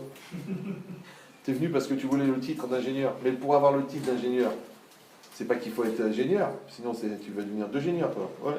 Il faut travailler, il faut se tanner, il faut boire un litre de café tous les soirs, il faut se déchirer la tête, il faut faire des stages chez Ron Poulenc. Donc si tu veux, tu vas aller au bout. Mais si tu as envie, mais si tu as vraiment envie, mais depuis le départ, tu es planté. Parce que l'énergie de base, elle n'a pas été. C'est comme si dans une fusée, au lieu de mettre je sais pas quoi, le combustible, le carburant spécial qu'ils ont, tu mets de l'alcool à brûler. Tu dis, allez, c'est bon. Après, tu dis, elle ne décolle pas. Oh, c'est normal, il n'y a pas le bon carburant. Et bien le carburant de tes projets, c'est ta volonté. Mais si toi, le carburant de tes projets, c'est des envies, et bien aujourd'hui, tu as envie de cette femme, tu l'épouses. Et puis un jour, elle a grossi, tu n'as plus envie. T'es un mec dangereux, toi. Tu dois, je veux t'épouser, pas j'ai envie de t'épouser. D'accord? Je veux être milliardaire, tu vas réussir. Tu dis, j'ai envie d'être milliardaire. Après, tu dis quoi? Faut se lever tous les matins? Ça ne marchera pas. Tu dis, je veux finir le Talmud. Attention, c'est 2400 pages. Moi, tu dis, au bout de 2 pages, tu dis, il en reste combien? Ah, je ne sais pas si j'ai vraiment envie. Mais rappelez-vous que le Olam Haba, à votre avis, le Olam Haba, le monde futur, c'est le résultat d'une envie ou d'une volonté? Une volonté. Donc celui qui n'a pas développé sa volonté, dans le je veux cela, il n'est même pas arrivé au vœu encore. C'est rien, c'est la phrase la plus simple du monde. Je veux cela. Alors, comme il est tard, ça fait déjà 2 heures que vous tenez le coup, ça part par politesse, je sais que vous voulez partir, mais bon. C'est moi qui suis du côté de la porte. Non, je rigole. Donc, je vous explique le cela, après je vous laisse partir. Le cela, c'est quoi le cela? Ouais. Le cela, c'est la réalité qui est devant toi. Maintenant, comment on appelle l'acceptation de la réalité? On appelle la émouna. Comment on appelle vivre en fonction de cette réalité? On appelle le bitachon. Maintenant, sachez, je m'excuse de vous le dire, ne prenez pas mal. Il y aura des choses extraordinaires dans vos vies. Il y aura des choses pourries. Des fois, il fera beau, des fois, il va pleuvoir. Des fois, l'enfant, il sera super, et des fois, il sera très dur. Et des fois, tu vas être planté de 40 000 $ par ton meilleur copain. Et des fois, tu vas prendre 200 000 € d'un mec qui connaît ni d'Eve ni d'Adam et qui va te dire, écoutez, j'ai envie de faire un deal avec vous, et il t'a fait gagner 200 000 €. C'est comme ça la vie. D'accord? Donc la vraie question, c'est pas la réalité que tu vas avoir. La vraie question, c'est est-ce que la personne qui va se présenter face à cette réalité, est-ce qu'elle est construite ou non? Il se trouve par hasard que c'est toi. Donc moi, je vous conseille, mais ça n'engage que moi. Ouais. Moi, je vous conseille de prendre le temps de fabriquer cette personne-là. Maintenant, si vous êtes construit, et fort, et bien dans votre tête, et dans une bonne relation avec Hachem, avec votre conscience, avec votre Torah, il ne faut pas avoir peur. D'accord? Mais si vous n'êtes pas construit, vous êtes des pauvres types, vous mentez, vous trichez, vous êtes nuls, vous êtes incohérents, vous mangez taref, et vous prenez balade, et vous mangez taref pendant les vacances, d'accord? Et vous allez à la yeshiva pendant un mois chez Ronchaya, et après vous allez à Mykonos. Ouais. Ou dans Aïlat, pour aller rencontrer certaines stagiaires. D'accord? Donc c'est un vrai problème. Pourquoi? Parce que sachez qu'un tzaddik, il va réussir. Un rachat, il peut faire teshuva. Mais un moite-moite. C'est pour ça que j'ai dit qu'avant de faire teshuva sur la Torah, il faut déjà faire teshuva sur la cohérence. Maintenant, vous, encore une fois, vous avez une chance extraordinaire. Vous êtes jeune, vous êtes tout propre, vous êtes tout neuf. Vous voyez? Donc maintenant, vous allez donner une direction, vous allez donner une orientation à votre vie. Maintenant, vous pouvez le faire de manière clean depuis le départ. Nickel, comme tu dis. Le gars, vous savez, c'est la première, c'est le maçon, c'est la première rangée de parpaings. Après, tous les autres, ils vont monter dessus. Et si le gars, il dit, allez, j'ai pas le temps, vite fait, là, tu dis, attends, pose bien, attends. Ils font une empreinte de béton, et après ils posent dessus. Le mec, il a fait n'importe comment, c'est pas grave, allez, après je mettrai de l'enduit. Mais le mur, il est tombé après. Après, le mur, il est fendu. Après, le mur, il est penché. Après, tu vas monter sur un mur penché, qui lui-même va pencher le reste. Donc si vous êtes un peu chacham, là maintenant, vous êtes en train de poser la première rangée. Vous voyez ce que je veux dire ou non? Si vous êtes un peu chacham, vous vous donnez les moyens. Vous prenez du temps, vous faites les choses comme il faut, vous vous formez, vous vous construisez, d'accord, pour être fort. Après, c'est facile. Pourquoi? Parce que quand quelqu'un a une bonne tête, c'est comme quelqu'un, il est ingénieur. Ben, s'il veut, il va aller peindre des bateaux à Rio, le mec. Il vit toute la journée sur la plage, une fois par semaine, il peint les bateaux, il gagne, on va dire, 100 $. Avec ces 100 $, il vit bien. Il n'a pas besoin, plus. Ouais. Mais s'il veut, demain, il crée une boîte parce qu'il est ingénieur. Et demain, il gagne 100 000 €. Il peut faire ça. Parce que l'ingénieur, il peut peindre des bateaux. Mais le mec qui peint les bateaux, il ne peut pas construire un pont. C'est-à-dire, n'ayez pas peur d'être trop bon. Vous me suivez? Ou d'être trop intelligent, ou d'être trop patient, ou d'être trop tzaddik. N'ayez pas peur. D'abord parce que l'Yetzirah, il ne va pas vous laisser tranquille. Ouais. Et à part ça, parce que si vous avez le plus, vous pouvez faire le moins. Mais si vous êtes dans le moins, comment vous allez faire le plus? Alors je donne la logique. c'est que le travail que vous allez fournir, Hachem, c'est le proviseur. La vie, c'est l'école. Le programme, c'est la Torah. Le Yetzara, c'est le professeur de travaux dirigés. Les exercices, c'est les épreuves. Maintenant, si vous utilisez la Torah que vous avez appris pour pouvoir assumer les épreuves, non seulement les épreuves, elles ne vont pas vous détruire, mais elles vont vous faire grandir. C'est pour ça que le Yetzirara, il empêche d'étudier la Torah. Pourquoi? Parce que le Yetzirara, il est fondé sur l'inconscience, sur l'ignorance et sur la bêtise. Maintenant, la Torah, elle t'oblige à être conscient, parce que la faute, c'est Siradat. La Torah, elle t'oblige à être intelligent, parce que le Chacham, il est plus que le prophète. Et la Torah, elle t'oblige à être perpétuelle, comme la Lacha, elle ne bouge pas. Maintenant, quand toi, tu te sers de la Torah, en fin de compte, tu réussis à survivre à tout le contraire. La preuve, ça c'est une question, si vous avez une réponse, elle m'intéresse. Vous savez que dans les universités, on étudie tout. D'accord? On étudie tout. On étudie la physique, la chimie, la génétique, on étudie la culture mésopotamienne basée sur 2 cruches qu'on a trouvées dans une tombe à Qumra. Ouais. Alors comment ça se fait qu'à la fac, on n'étudie pas la Torah? Ils n'ont pas les compétences. Non mais c'est quand même marrant. Moi j'enseigne à des goïms. Ouais. Le goï, il tombe par terre. Et tu dis, monsieur Menchetri, ce que vous dites, c'est de la folie. Je dis, moi j'ai rien dit, moi c'est ce qui est marqué. Ouais. Donc chaque goï, il reconnaît que la Torah est incroyable, mais il n'étudie pas. Il n'y a pas la fac. Il n'y a pas la fac. La NASA, elle a un département qui étudie la Torah. Ouais. Et ils ont découvert que le chatnez, le lin et la laine mélangés, c'est cancérigène. Ils ont découvert que la viande cuite avec le lait, c'est cancérigène. D'accord. Ils ont découvert que la période où la femme est interdite de relations sexuelles, c'est justement la période où une relation, elle provoquerait le cancer du vagin. D'accord. C'est-à-dire qu'il y a des millions et des millions et des millions d'enseignements à tirer de la Torah. Des millions et des millions. Ouais. Mais elle n'est pas étudiée.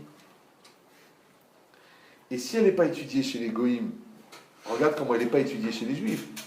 Parce que sur les 14 millions de juifs, il y a combien de personnes qui étudient la Torah? Alors, je vous donne le secret. Hitler, vous avez entendu parler de lui, ouais. Hitler, il a dit, la première chose qu'il faut faire quand on prend un peuple, c'est de tuer les universitaires, de tuer les rabbins, de tuer tous les gens qui développent la conscience. Tous les dictateurs, ils savent ça. Maintenant, le plus grand dictateur, c'est Yetzirah. Donc lui, il sait très bien qu'il faut empêcher les gens d'étudier la Torah. C'est pour ça que la Gemara, elle dit, Barati lecha Yetzirah, Barati lecha Torah Tavlin. J'ai créé le Yetzirah, j'ai créé la Torah en médicament. Maintenant, n'oubliez jamais que le représentant physique du Yetzirah, c'est Amalek, et que Amalek, c'est la même valeur numérique que Safek, et Safek, c'est le doute. Ouais.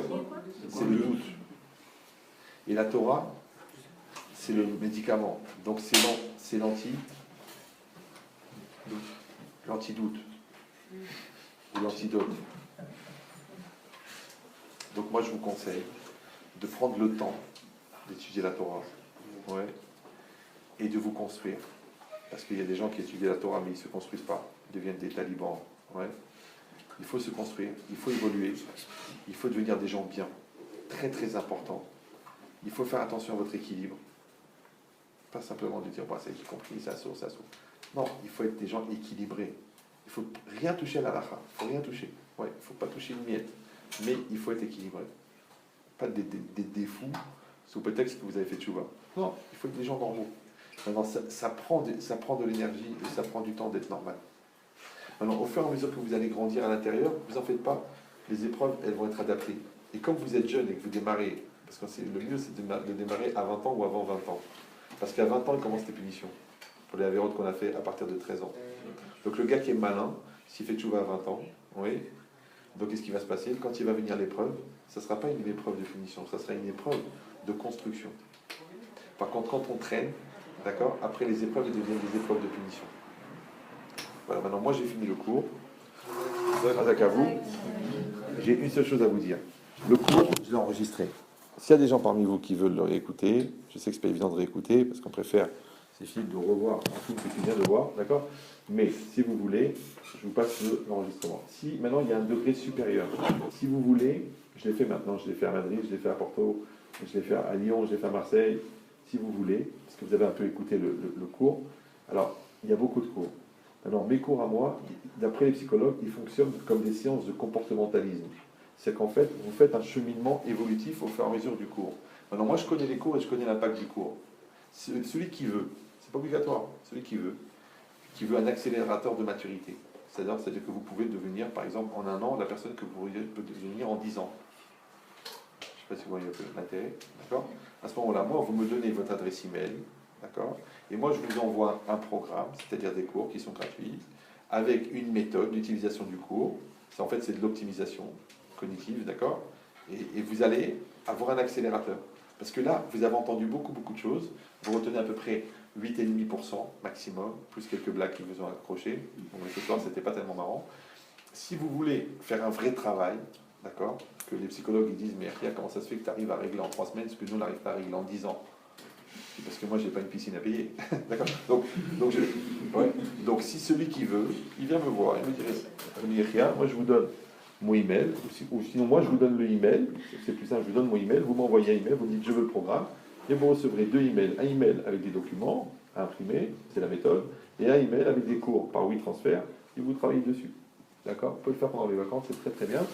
Et dedans, vous aurez un travail, par exemple, sur le respect de soi, sur la joie, sur se donner le droit d'être, des choses que je pense qui sont nécessaires de toute façon pour des gens de votre âge. Alors moi je les donne à des gens de 40 ans, ouais.